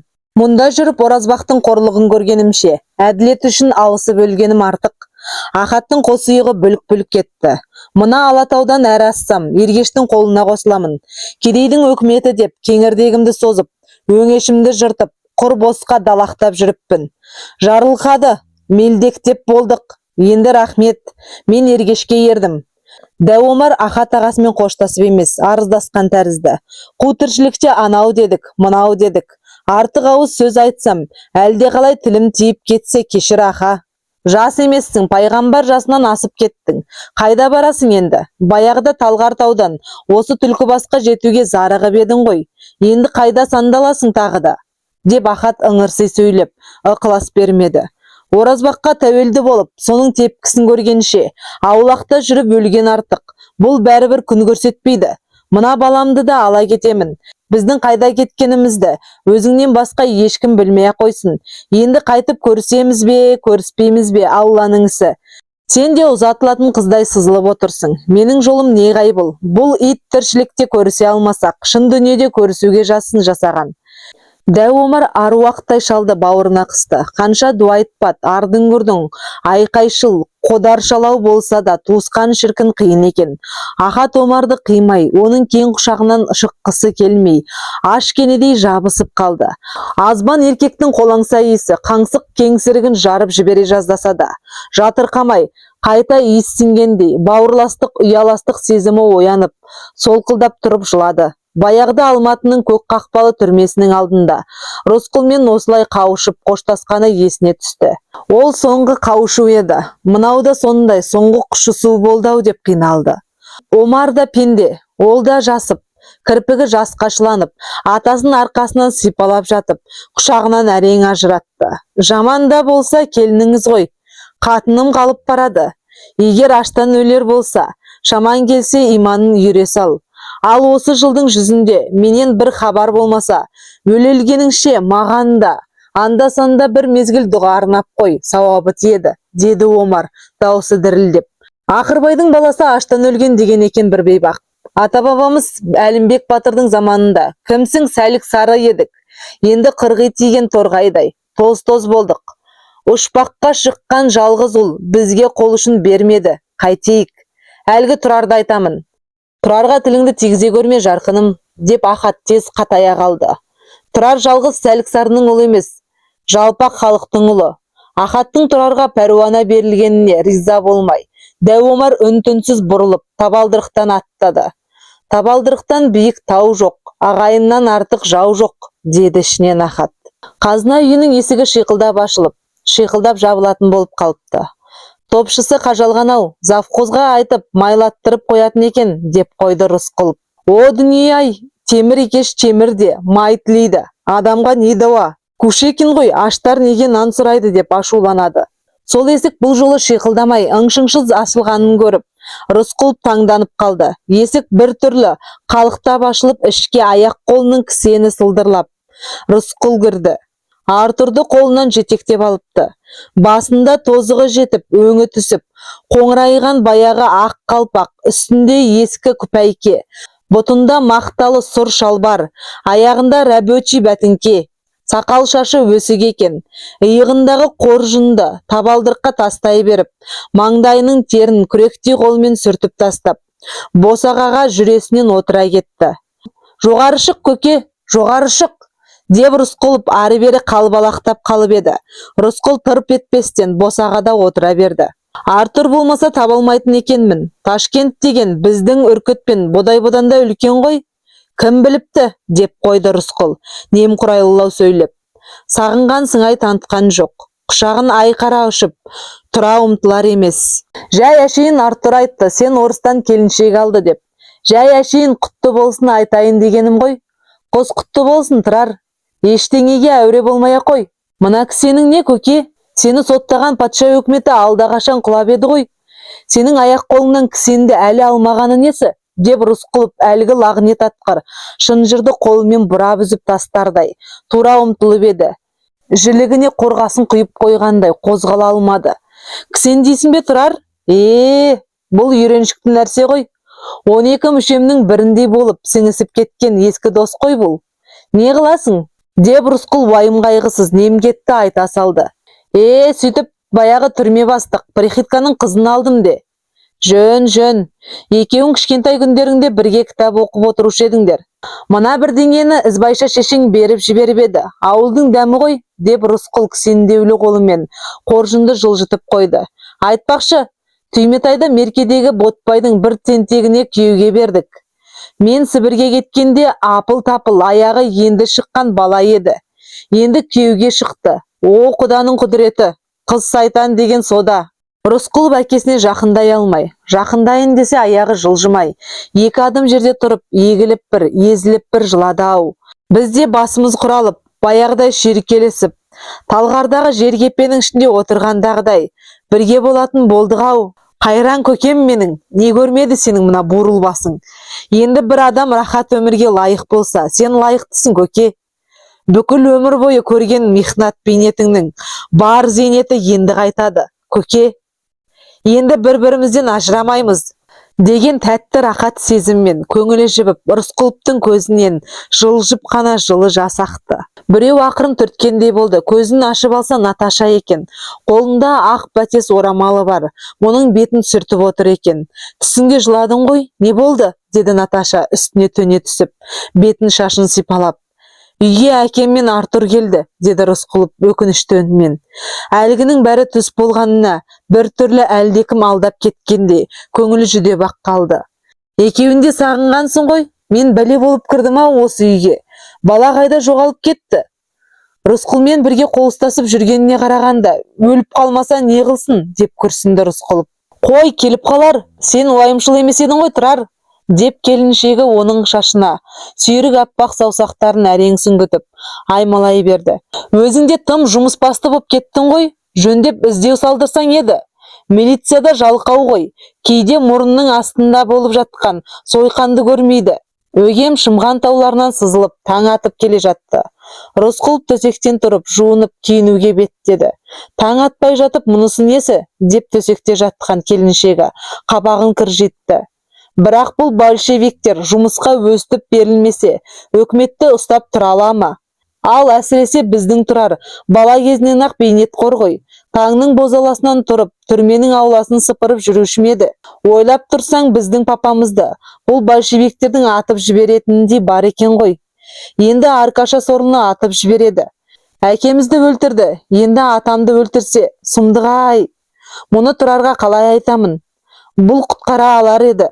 Бірақ діні қатты ғой. Мені сүйгені рас болса, көнер де. Тұрар, милый, әлден қайда барасың? Шайыңды ішсеңші, мен қазір тұрайын. Наташенька, әуре болма, өзім-ақ примус қоя саламын, деп Рысқұлов дәлізге шығып кетті. Бұл қызыл комиссарлар сонау көсемінен бастап, бәрі от пен судан өткен. Қара жұмысқа араласудан арланбайды. Ал бұлай қарасаң қарадан шыққан демессің. Аристократтық сипаттан да құралақан емес, деп Наташа темір төсекті сықырлата бір аунап түсті. Мен сені әзір үлдемен бүлдеге орай алмаймын. Мен тақыл-тұқыл тұрмыстың адамымын. Ал сен өмірі тұрмыстан тарлық көрмеген жансың. Өкініп жүрмейсің бе, деген Тұрар. Сүйгеніңе қосылсаң, лашықтың өзі пейіш, деген Наташа. Әрине солай, сүйгеніңе қосылмасаң, алтынмен аптап, күміспен көптеген, інжу маржанмен баптаған, лағыл гауһармен қаптаған патша сарайларында да қаншама қасірет бар. Сүйгеніңе қосылсаң, қатықсыз қарасудың өзі шекер мен бал. Сүймей алған сұлудан сүйіп алған суымырын артық, деген. Бәрі рас. Бірақ ең асыл мақалдың өзіне де өмірдің ендіретін түзетпелері болады. Тұрар мен Наташа дегенде ақ сол түзетпелерде ойламаған кедергілерге кездесті. Әуелі жетім бала жоғалып кетті. Рысқұловтың іздетпеген жері қалмады. Милиция шарламаған қуыс жоқ. Бірақ Түркістан теңізінің толқынынан иненің жасуындай шөпшекті қалай іздеп табарсың? Рысқұлов өзін кінәлады. Балаға әкең мен шешең тірі екен деп. Несі бар еді? Сол қиялмен әкесі мен шешесін іздеп кетпесе не қылсын? Наташа өзін кінәлады. Бұл үйге мен келмесем, бала қашып кетпес еді. Жетім бала екеуінің көкірегіне де тікен болып қадалып, жүректерін сыздатты да қойды. Енді келіп ойда жоқта сол жараның үстіне Аркашаның жанжалы жамалды. Аркадий Приходько меркедегі халық қозғалысын тұншықтырған қасиетті мерке топырағын қанға бөктірген қандықол қатыгез жау. Түркістан генерал-губернаторы Куропаткиннің тұсында ротмистрден полковник шеніне дейін көтеріліп, 1916 жылы мерке қазақтарын қырғаны үшін қасиетті Георгий кресіне ие болған. Тулаған Түркістанды қайтадан ноқталамақ болып, Керенский Орта Азияға генерал Коровиченко бастаған әскер жіберіп еді. Қиюы кеткен кер дүние қалпына қайта келмеді. Коровиченко Түркістанға генерал-губернатор бола алмады.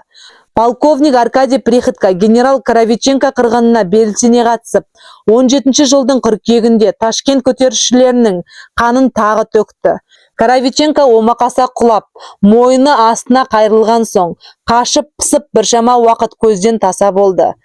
Дүниеде Аркадий Приходько деген офицер болғаны, талай түркістандықтардың қаны соның қолымен төгілгені ұмытылыңқырап бара жатқан кезде сол кіші Приходько жалғанның жарығына қайта шықты.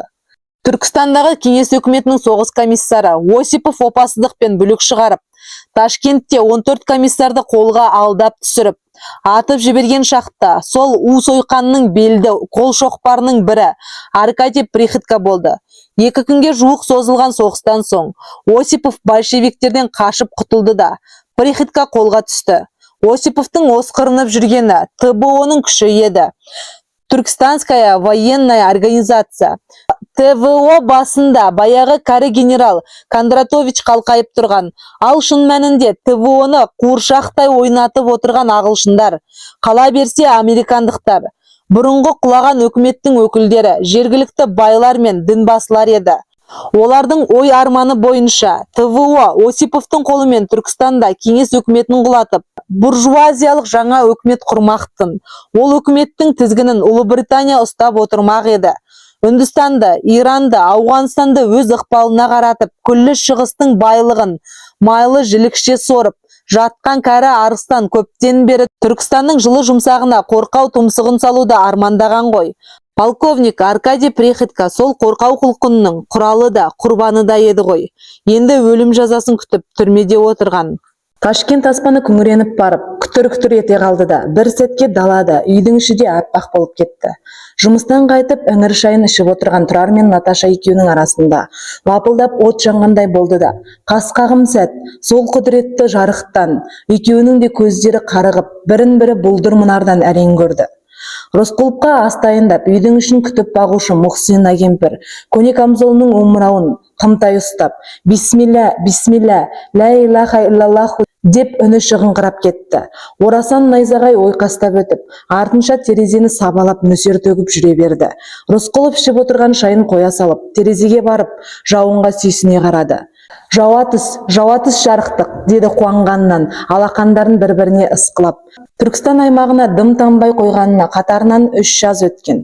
Соның зардабынан ел ғаламат ашаршылыққа ұшырап, аштық нәубет төнген. Мұны дінбасылар большевиктерге жауып, ақыр заман деп байбаламдасып, жау жағадан алғанда бөрі болып етекке жармасып жатқан. Енді егін болады, ел пісікшілікке жетсе екен тезірек, деді Рысқұлов, терезені сабалаған жаңбырға, жалбарынғандай кейіпте.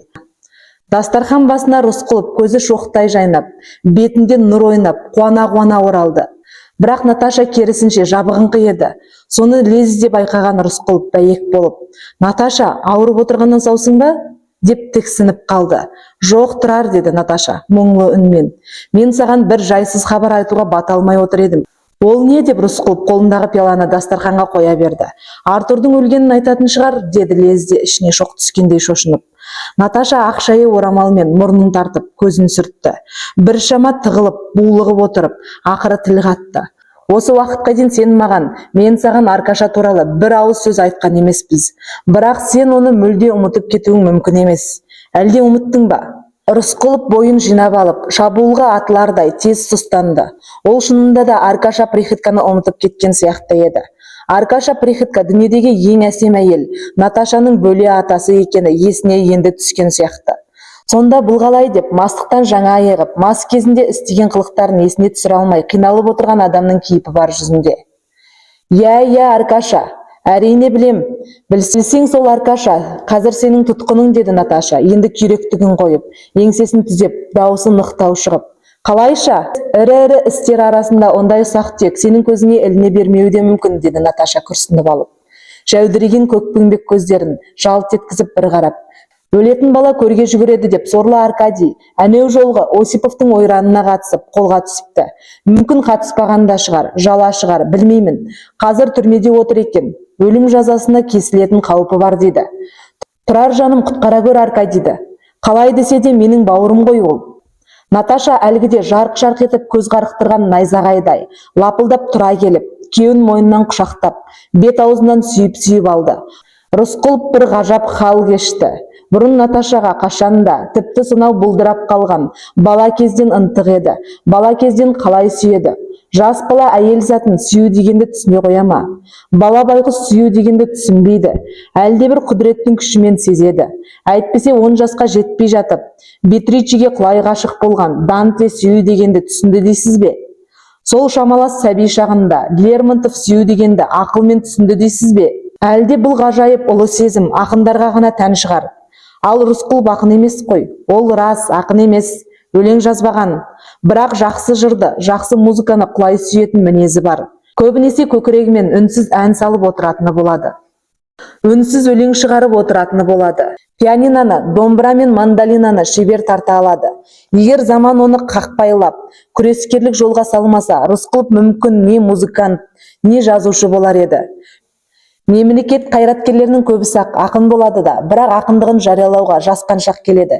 Өйткені саяси қайраткерлігінен гөрі ақындығы көптің бірі ғана болып қалуы мүмкін. Көп ақынның бірі болғаннан гөрі саяси майданда ірі шыққанның өзі артық та. Ақындық деген жарықтықтың екі ұшпағы бар. Бірі ұлылық, бірі масқаралық. Ұлы бола алмаған ақын масқара болады. Көп ақылды адамдардың өз ақындығын жасыратыны сондықтан. Кішкентайынан ынтық болған қызы қазір адамнан гөрі суретке көбірек ұқсайды. Наташа қазір оған Рембрандттың Саскиясына ұқсап көрінген. Суреттегі сұлуға қызығуға болады, сүйсініп таңдай қағып, сұқтануға болады. Бірақ ғашықтық тірі жанға арналған. Нөсер басылған, аспандағы бұлттар соғыстан соң сиреп қалған қолдай, әр жерден селдіреп көрінеді. Батқан күннің қызылы шалған, селдір-селдір бұлттар қалжырап, қансырап тұрған тәрізді. Терезеден көз алып, алдында отырған Наташаға қарап, Рысқұлов: «Қинама, Наташенька, Аркашаны құтқару қолымнан келмейді. Келген күнде де мен ондай іске бара алмаймын», деді. Наташа тірі адамнан гөрі көркем суретке көбірек ұқсай түсті. «Саксия», деді ішінен Рысқұлов. «Мені шын сүйгенің рас болса барасың», деді Саксияның суретіне тіл бітіп. «Оны құтқарып жіберу сенің қолыңнан келеді. Құтқар, милый, аяғыңа жығылайын». Рысқұлов қиыннан қиын хәл кешті. Шай ішкенде жіпсімеген жазық маңдайы қазір тершіп кетті. Баяғыда Самарға оқу іздеп барып, институтке түсе алмай, сандалып жүргенде жолдас болған Ахмар айтқан Ғалибану есіне түсті. Ақ атласым жетмәдә, көмеш қайшым өтмәдә, 15 яштан ғашық болып, Ғалибану сұлуым еркем, Құдайым нәсіп етмәдә. Ғалибануынан айырылып, қанаты қайырылған Халелдің зары, ақ аталасы жетпеген, күміс қайшысы өтпеген, 15 жастан ғашық болған Ғалия сұлу, Құдайым нәсіп етпеген, деп қазір аспан мен жердің арасын кернеп, дүниелік сұрақ тұр. Не кәзәп жау Аркашаны құтқарасың, не бала жастан құлап сүйген Наташадан айырыласың. Тұрар, милый, неге үндемейсің? Мені сүйгенің, мені сыйлағаның шын болмады. Жай сөз болды ғой. Бізмеде обал жоқ, сен күтпеген жерден өзім келіп етегіңнен ұстадым. Қайдан білейін қызметтің құлы екеніңді? Менен гөрі, біздің махаббатымыздан гөрі саған қызмет қымбат. Әрине, титтейінен ұлықтардан қорлық көрген адам өзі де ұлық болғысы келеді. Сол мақсат жолында бәрін де құрбан етеді. Осыны да білмедім-ау мен байғұс. Сұлу сурет сұрапыл сөздер айтты. Рысқұловтың жүрегіне тікен қадалды. Қой, Наташа, не деп кеттің? Мен қызметтің құлы емес, халықтың құлымын. Ал Аркадий Приходько болатын болса, халықтың қас жауы. Ол күні кеше, одан бұрында халықтың қанын төккен. Егер мен оған ара түсіп, соттан аман алып қалсам, екі дүниеде де оңбаймын. Одан жер бетінде менен қарабет адам жоқ. Онда мені өлгендердің де, тірілердің де қарғысы атады. Басқа не тілесің де тіле, бірақ бұл тілегіңе мен бара алмаймын. Тіпті Түріксектің өзі әлде қалай Приходьконы ақтап жатса, мен оған қарсы шығамын. Өйткені Аркадий Приходьконың қылмысын менен көп білетін адам жоқ. Солай. Наташа сұлу сурет бірте-бірте өшіп, бұлдырап көрінбей кетті де, ақ полотна ғана қалды. Наташа кәдімгі қолмен ұстап, көзбен көретін, күлетін, жылайтын, жүретін, тұратын тірі жан емес. Бір ғажайып елес, бір көрген әдемі түс сияқты дір-дір етіп барып, мұнар-мұнар сары сағым арасында бұлаңдап кетіп барады. Наташа әдемі ғажайып түс қана сияқты. Бір сұңғыла сұрақ. Приходько тірі болғаннан кеңес өкіметі құлап қалмайды ғой. Босатып ақ жібермейсің бе? Ағасын өлтірсең, бәле қарындасының жүрегіне мұз қатып қалмай ма? Мұз жүректі әйелдің қасында қалай жатасың, деді. Іңір қараңғысы мен ақшамның арасында сұңғыла сұрақ, сұңқылдап жан жағынан аш қасқырдай қамалай түсті. Рысқұлов ауа жетпей алқынып бара жатып, бастырылып барып оянғандай. Жоқ, деп орнынан тұра берді. Әйелі мұңайып отырып қалды. Құдай тағала бір күні қараптан қарап отырып, Ыбырайым пайғамбарды шақырып алды да, балаңды құрбандыққа шал, деді. Айтып тұрған жасаған енің өзі. Одан өтіп барып, арыз айтып, құлдық ұратын ешкім жоқ. Ешкім жоқ. Жасаған ем, жалғыз баламды алғанша өзімді ал, демекші еді Ыбырайым. Бірақ айта алмады. Тілі икемге келмей қалды. Пайғамбарда сұңғыла ақылды адам ғой. Құдай тағаланың ауыз бармас, ой оралмас құрбандықты неге талап етіп отырғанын түсінді.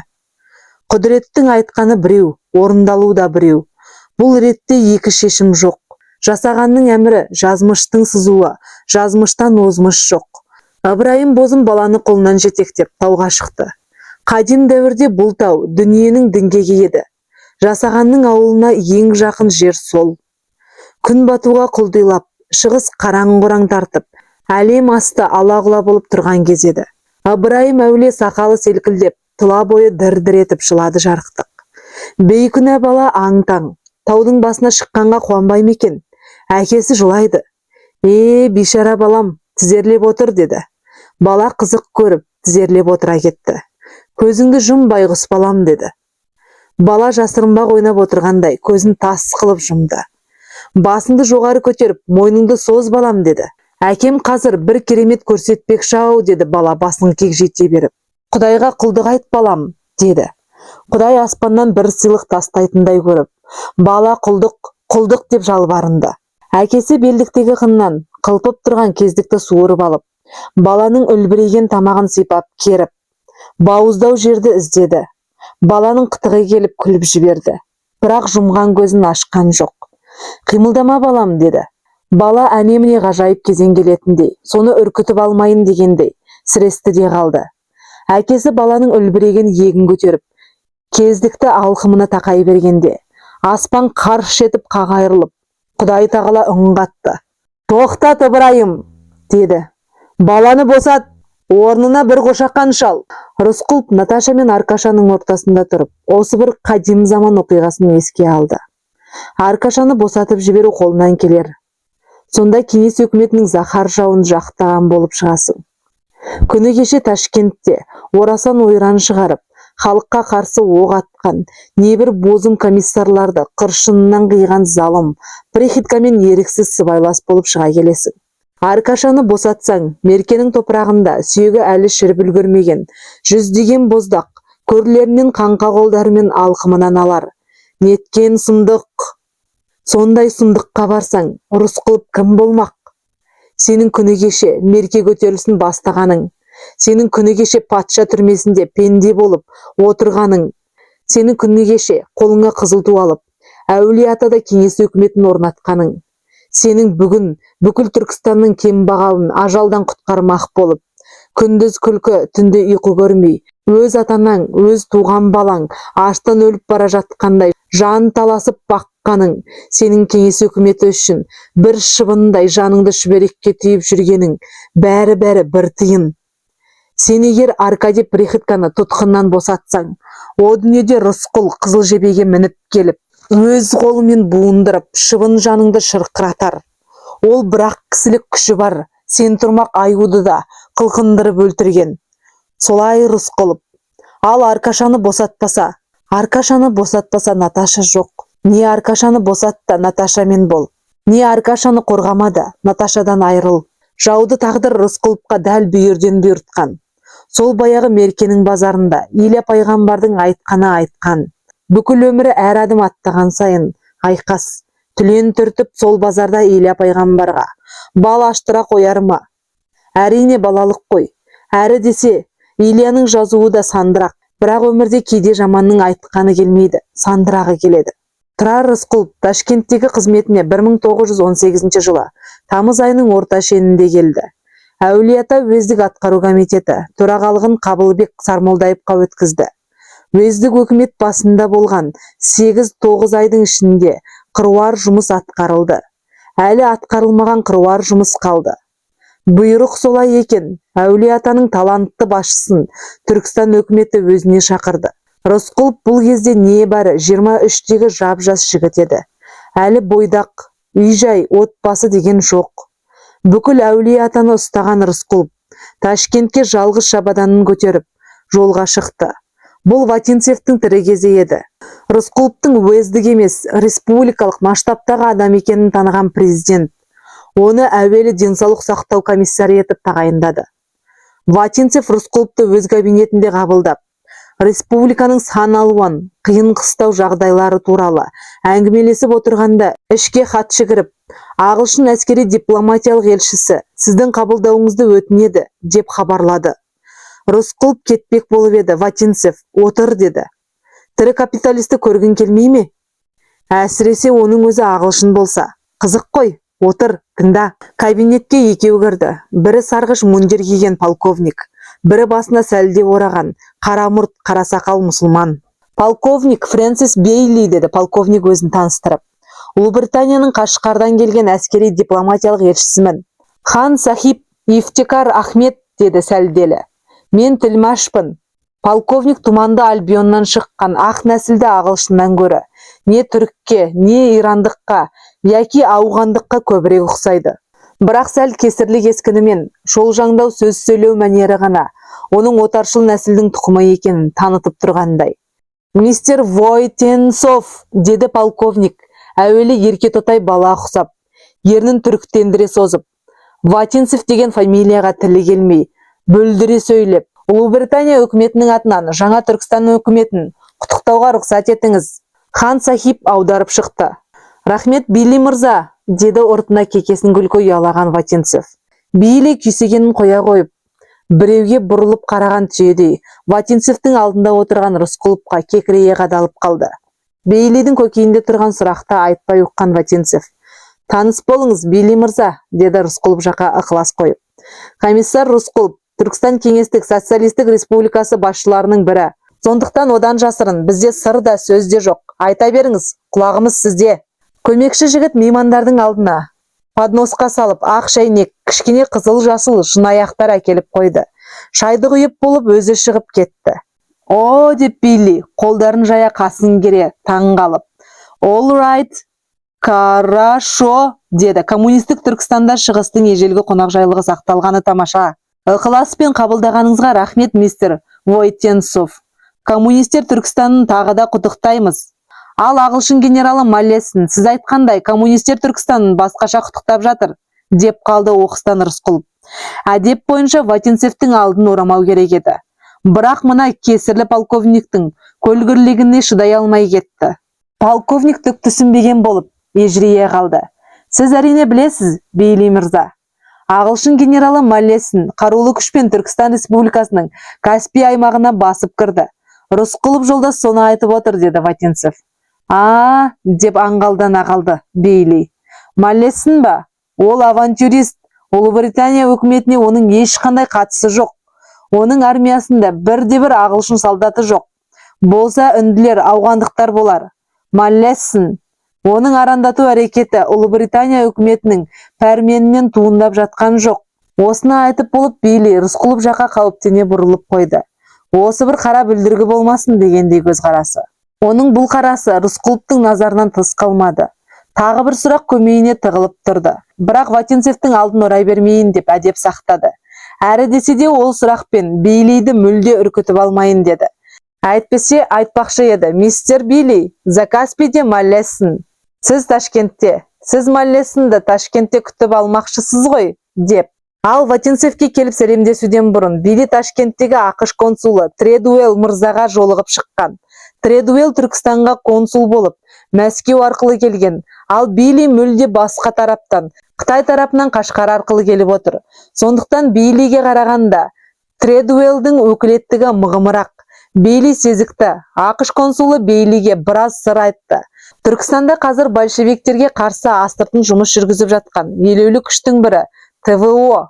Оның басында бұрынғы патша генералы Кондратович тұр. Оның қазір қашқан ақтардан құралған 3000 әскері бар. Әрі десе де 15000 әскері бар. Ергешпен байланысты. Ергеш болатын болса Ферғанадағы үлкен күш. Күні кеше Қоқан автономиясы деген үкіметті басқарған. Қоқан автономиясы Түркістанда большевиктерге қарсы құрылған Ілдебай үкімет еді. Бірінші премьер-министр қазақ Мұхамеджан Тынышпаев болды. Көп ұзамай ол орнынан түсті де. Премьер-министр Мұстафа Шоқайып болды. Мұстафа Шоқайыпты итеріп тастап, орнына осы Ергеш отырды. Өзі өмір сүрген 4-5 айдың ішінде үкімет басына 3 премьер-министр келіп, ақырында Қызыл армияның тегеурініне төтеп бере алмай, Қоқан автономиясы құлады. Бірақ Ергеш басмашылық жолға түсті де қол жинай бастады. Тредуэллдің Бейлиге айтқан Ергеші сол. Сіздің ең алғы міндетіңіз ТВО мен Ергешті қолдау, соларға көмек көрсету. ТВО мен Ергеш көтерілсе, Маллесінға, Ташкентке қарай жол ашылады, деді Тредуэлл Бейлиге. Әне сонда Түркістан ақырында Ұлыбританияның Үндістан, Ауғанстан сияқты колониясы болып шыға келеді, деп Тредуэлл керемет кеңпейілдік танытты. ақш-қа колония керегі жоқтай. Тұтас Түркістанды Англияға оп-оңай тартып отырған сияқты. Большевик басшыларға барып сәлемдесіп шығыңыз, деді Тредуэлл Бейлиге қамқорлық айтып. Кім білген, бір кезде олар отырған кабинетте ең кемі министр болып, сіз отырарсыз. Болашақ кабинетіңізбен осы бастан танысып қойғаныңыз нышанға жақсы, деп Тредуэлл жұп-жуан қара сигарды бұрқ-бұрқ тартып қойып қарқ-қарқ күлді. Міне енді Бейли Қызыл Түркістан президентінің кабинетінде отыр. Қабырғада ілулі тұрған Карл Маркс пен Лениннің портреттері. Бейлидің не ойлап отырғанын біліп қойғандай, бұған міз бақпай қарайды. Бейли ол портреттерден көзін тез тайдырып әкетті. Оның есесіне тірі көздерге ұшырасты. Әсіресе Қараторы комиссардың алтын жиек көзілдірігінің ар жағынан, өңменінен өтер, қанжардай өткір қара көздер қарайды. Өте жайсыз көзқарас. Бейли неғұрлым паңсыз, шолжаң сөйлеуге тырысып, кешіріңіз, мистер комиссар, деп Рысқұловқа тілі қатты. Сіз орысша таза сөйлегеніңізге қарағанда, сірә орысша оқыған боларсыз. Дұрыс айтасыз, деді Рысқұлов. Балалардың орысша оқыту тек байлардың ғана қолынан келген ғой. Сіз сірә үстем-тап отбасынан боларсыз. Оқуды Петербургта тәмамдадыңыз ба? Вотинцев мырс-мырс күлді. Бейли шамданып қалғандай болды. Көңіліңізге алмаңыз, Бейли мырза, деді Вотинцев. Әшейін сұрағыңыз қызықтау. Рысқұлов жолда сіңірі шыққан кедейдің баласы, патшаға қарсы шыққаны үшін әкесі Сібірге каторгаға айдалған. Ал Рысқұлов жолдас болса, түрмеде оқып сауатын ашқан, деп Вотинцев үшін Рысқұлов жауап берді.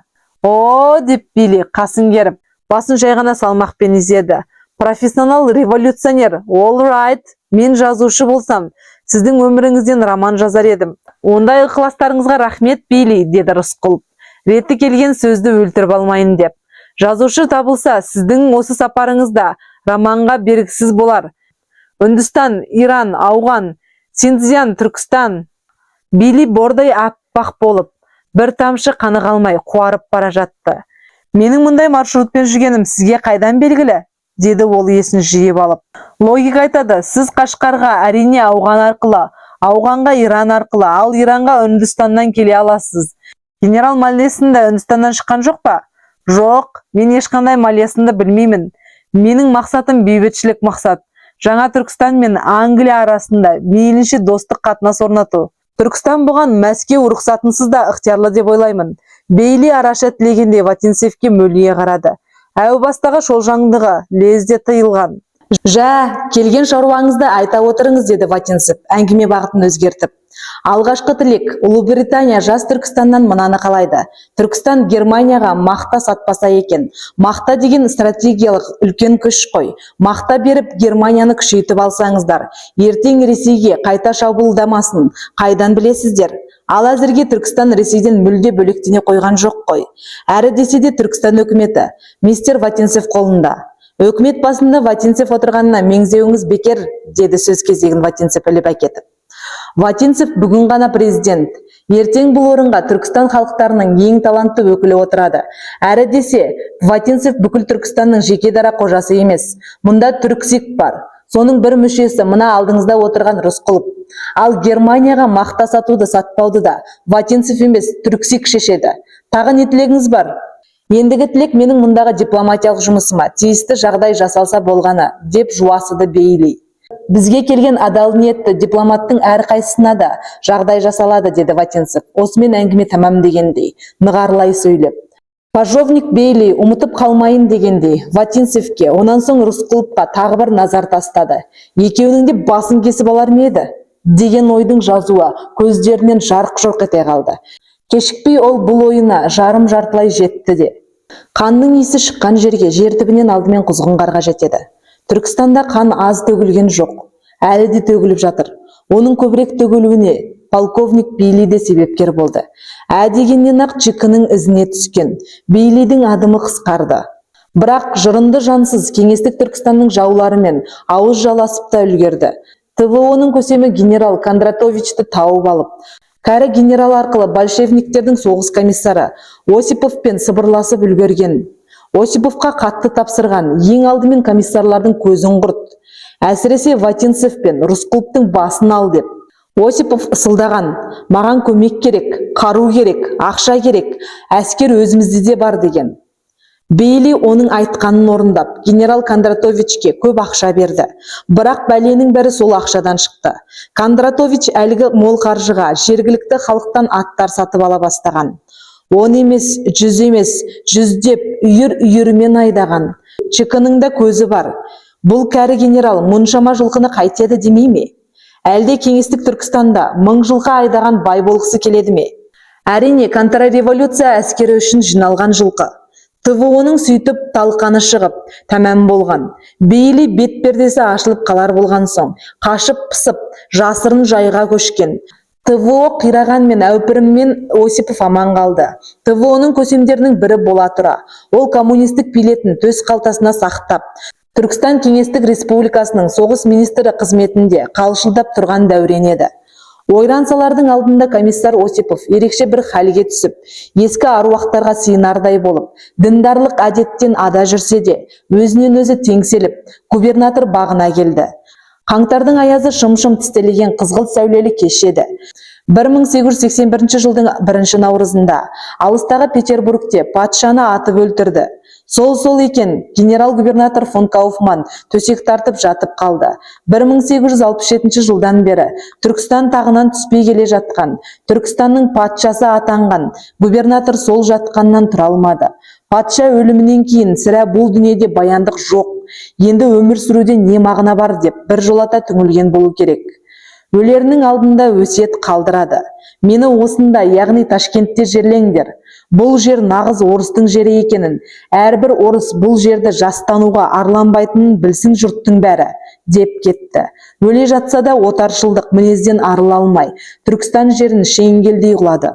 Фон Кауфманды сонда осы бақтың ішіне әкеліп жерледі. Көрге түсердің алдында епископ псалтыр оқыды. Тіпті бір имам мұсылманша Құран оқып зарлады. Құранды орыстың құдайы қабыл ала ма, жоқ па кім білсін. Бірақ мұсылман діннің қошқарлары мүйіздері сырқырағандай, сәлделерін ұстап, көздерін жұмып қатты теңселді. Кейіннен Ташкентте Спасско-Преображенский соборы салынып біткен соң, фон Кауфманның денесін қазып алып, собордың іргесіне қойды. Ал бұрынғы моланың орнына ескерткіш тұрғызылған. Комиссар Осипов Ташкентке сирек келетін, шырт-шырт аязға қарамастан, сол ескерткіштің жанындағы орындыққа шалқалай түсіп көп отырды. Не болды? Әлде екі генерал-губернатордың аруағына сыйынды ма? Әлде өзін болашақ генерал-губернатордың рөлінде көріп, көз алдына нелер бір ғажайып елестер келді ме? Осипов Түркістанды билеген генерал-губернаторларды тізбектеп көз алдынан өткізді. Фон Кауфманнан кейін әйгілі Михаил Григорьевич Черняев болды. Бұл Түркістанды жаулап алушы, атақты генерал болатын. Бірақ Черняев бұрынғы Черняев емес еді. 1-2 жыл тұрды да сырқаттанып, генерал-губернаторлықты фон Розенбах дегенге қолдан берді. Асылы Черняев мәрт жігіт болған. Жарты патшалықтың тағын қолдан беру үшін де дәт керек. Фон Розенбахтан кейін барон Втевский, генерал Духовский, генерал Иванов, генерал Тевящев, генерал Субботин, генерал Гродеков, генерал Мищенко, генерал Самсонов, ең соңғы генерал Куропаткин келді. Генерал Коровиченко болайын деп бола алмай қалды. Большевиктер кесір жасады. Осипов Түркістан тарихында 13-ші генерал-губернатор бола ала ма, бола алмай ма? Оны бүгінгі түн шешеді. Қаңтардың 19-нан 20-сына ауысып бара жатқан түн. Бұлтсыз бозғылт аспанның жамбасынан шақшия шаншылып бір жұлдыз көтерілді. Комиссар Осипов дүр сілкініп орнынан тұрды. Одан арғы қайғылы жағдай белгілі. Осипов Түркістан Республикасының 14 басшысына атып тастады да, Ташкентте сойқан бастады. Осиповқа дем берушілердің айтуы бойынша, Ташкентте аяз қысқан сол бір қаңтар түніне қарай, Орынбордан Дутов, Жетісудан Аненков, Ферғанадан Ергеш, Ашхабадтан ағылшындар жаппай шабуылға шығып, пәрменді бір тұтас қимылмен Түркістандағы кеңес үкіметі құлауы керек еді. Бұл қимылдың шешуші кіндік тұсы осы Осипов болатын. Осипов бүлікті бастауын бастағанмен уәделі көмек Орынбордан да, Жетісудан да, Ферғанадан да, Ашхабадтан да жедел келе қоймады. Барлық майданда да революция жаулары қан құсып, қызыл армия тегеуріне төтеп бере алмай, тоз-тоз болып жатты. Ал Осипов масқарампаз қашқын болды да, оның тіректерінің бірі Аркадий Приходько қолға түсті. Соңғы кезде қабағын кірбің деді Наташа, жұмыстан кеш қайтқан күйеуін күтіп алып, есік ашып тұрып. Әлде қызметте жағдайсыз нәрселер болып жүрме? Жоқ, деді Рысқұлов, Наташаны бетінен сүйіп. Наташа да осы ықыласқа орай күйеуімен жұмыстан соң кездесіп, есік ашқан сайын жарының ерніне аппақ бетін тосатын. Рысқұлов осы үлбіреген, нұрланып тұратын бетті тұңғыш рет сүйердей, ынтыға құшырлана өбетін. Жоқ, Наташа, қызметте бәрі жақсы. Тек ойымнан Артур шықпай қойды. Бейшара бала шыннан өліп қалды ма? Әйтпесе бір хабары шығатын уақыт болды ғой. Наташа көзін мұң шалып барып, күрсініп салды. Бауыр деген сол тұрар. Ал менің халімді түсінбейсің. Түсінгің келмейді. Кішкентай Артур саған қандай қымбат болса, Аркаша да маған сондай ғой. Жаның ашып қолыңның ұшын бермедің ғой. Артур мен Аркашаны салыстырғаның бекер-ақ. Егер Аркашаның орнында Артур болса, оны трибунал соттауын мен өзім талап етер едім, деп Рысқұлов Наташаны шашынан сипамақшы еді. Наташа басын жай ғана бұрып әкетті. Әйелдің кеудесі үнсіз шырылдағандай болды. Кеудедегі бір құсан аланың шарасыз жасы, жақұттай жасыл көзден мөлт-мөлт тамып та кетті. Наташа бетін сүртіп терезеге таянып далаға қарады. Көктемнің өзі шілдеге бергісіз, Ташкенттің күні қыздырған, терезенің әйнегінен әлі де жылылық табы білінеді. Өткен жылдардың құрғақшылығында қурап қалған талдарақ, мәуе ағаштар өткеннің есесін қайырып алғысы келгендей, биыл әсіресе жапырақтап, әсіресе шешек жарып, тотықтан сыңсып тұр, жүрегі түскір шым-шым шаншиды. Рысқұлов келіншектің сусылдап төмен төгілген, аш беліне түсіп тұрған ақсары шашынан алақаны күйіп қалатындай, ақырын абайлап қана сипалады. Наталья сүп-сүйір саусағымен әйнектің бетін сызғылады. Үндегені жоқ. Жақұттай жасыл көзден жас тамшылап, ашаң қызыл шиедей оймақ еріннің иіріміне барып аялдайды. Наталья әлгі жасты көзден сүртпей, еріннің иірімінен іліп алып тастап тұр. Әттең дүние, қанаты қайрылған қайран дүние. Еркін көсіліп шарықтауға бір қанатыңды көтере берсең, бір қанатың салбырап қалады. Бір арманға қол жете берсе, бір кесапат көлденең тұрады.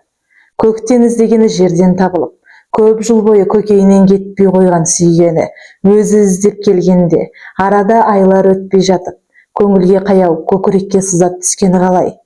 Жүректің қайта сыздағаны несі? Шыннан аркаша кесірі, кердеңдеп кетпек пе? Сонда Наташа мұны шын сүймегені ме? Шын сүймесе оны кім қыстайды? Өз еркімен, өз аяғымен келді ғой. Әлде Рысқұловтың өзін емес, мансабын қалап келді ме? Олай дейін десе, Рысқұловтан басқа да лауазымдар бар ғой. Наталья сынды сұлу, кімді де болса ынтықтырар. Көкірегінде жұдырықтай ет жүрегі бар еркек.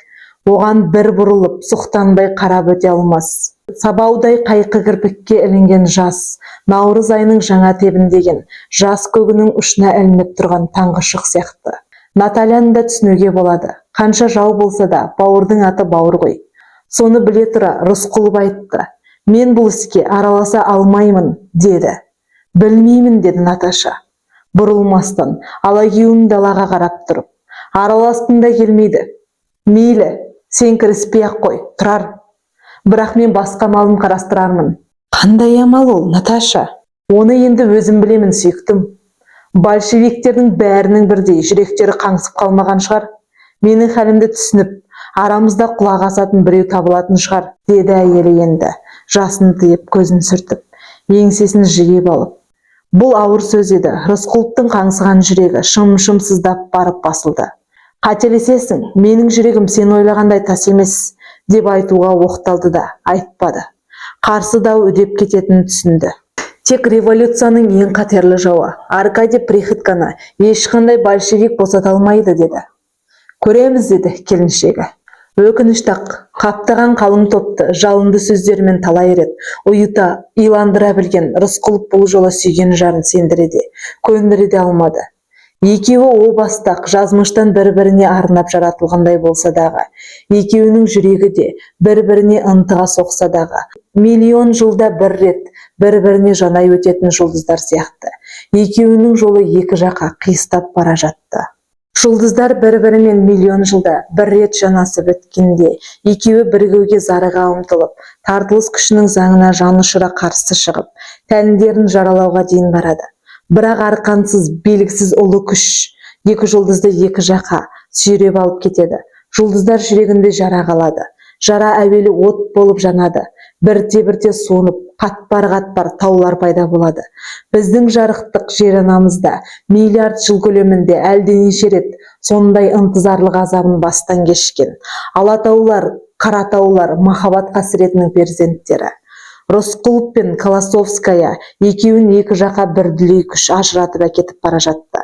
Ажырамасқа Рысқұловтың бір ғана сөзі жетіп жатыр еді. Ол оны айтпады. Приходько дегенді босатып жіберіңдер, деп айтуға құдіреті жетіп тұрса да, айтпады. Айтылмаған бір ауыз сөз оны тек махаббат сарсаңына ғана емес, машақат сарсаңына да салды да қойды. Адалдығына қарай арамдық алдынан тағы шықты. Тағдыр оған таңдау ұсынды. Қайсысын қалайсың, деді. Қайсысын қаласа да құрбандыққа ұшырайды. Революция мүддесі қымбат па, сүйген сұлу жарын қымбат па? Баяғыда Рысқұл әкесі айта беруші еді. Таспен жапалақ тұрсаң да жапалақ өледі, жапалақпен тас тұрсаң да жапалақ өледі деп. Рысқұлов жапалақ емес әрине, бірақ орны толмас ойсыраған құрбандықтың болатыны айдан анық еді.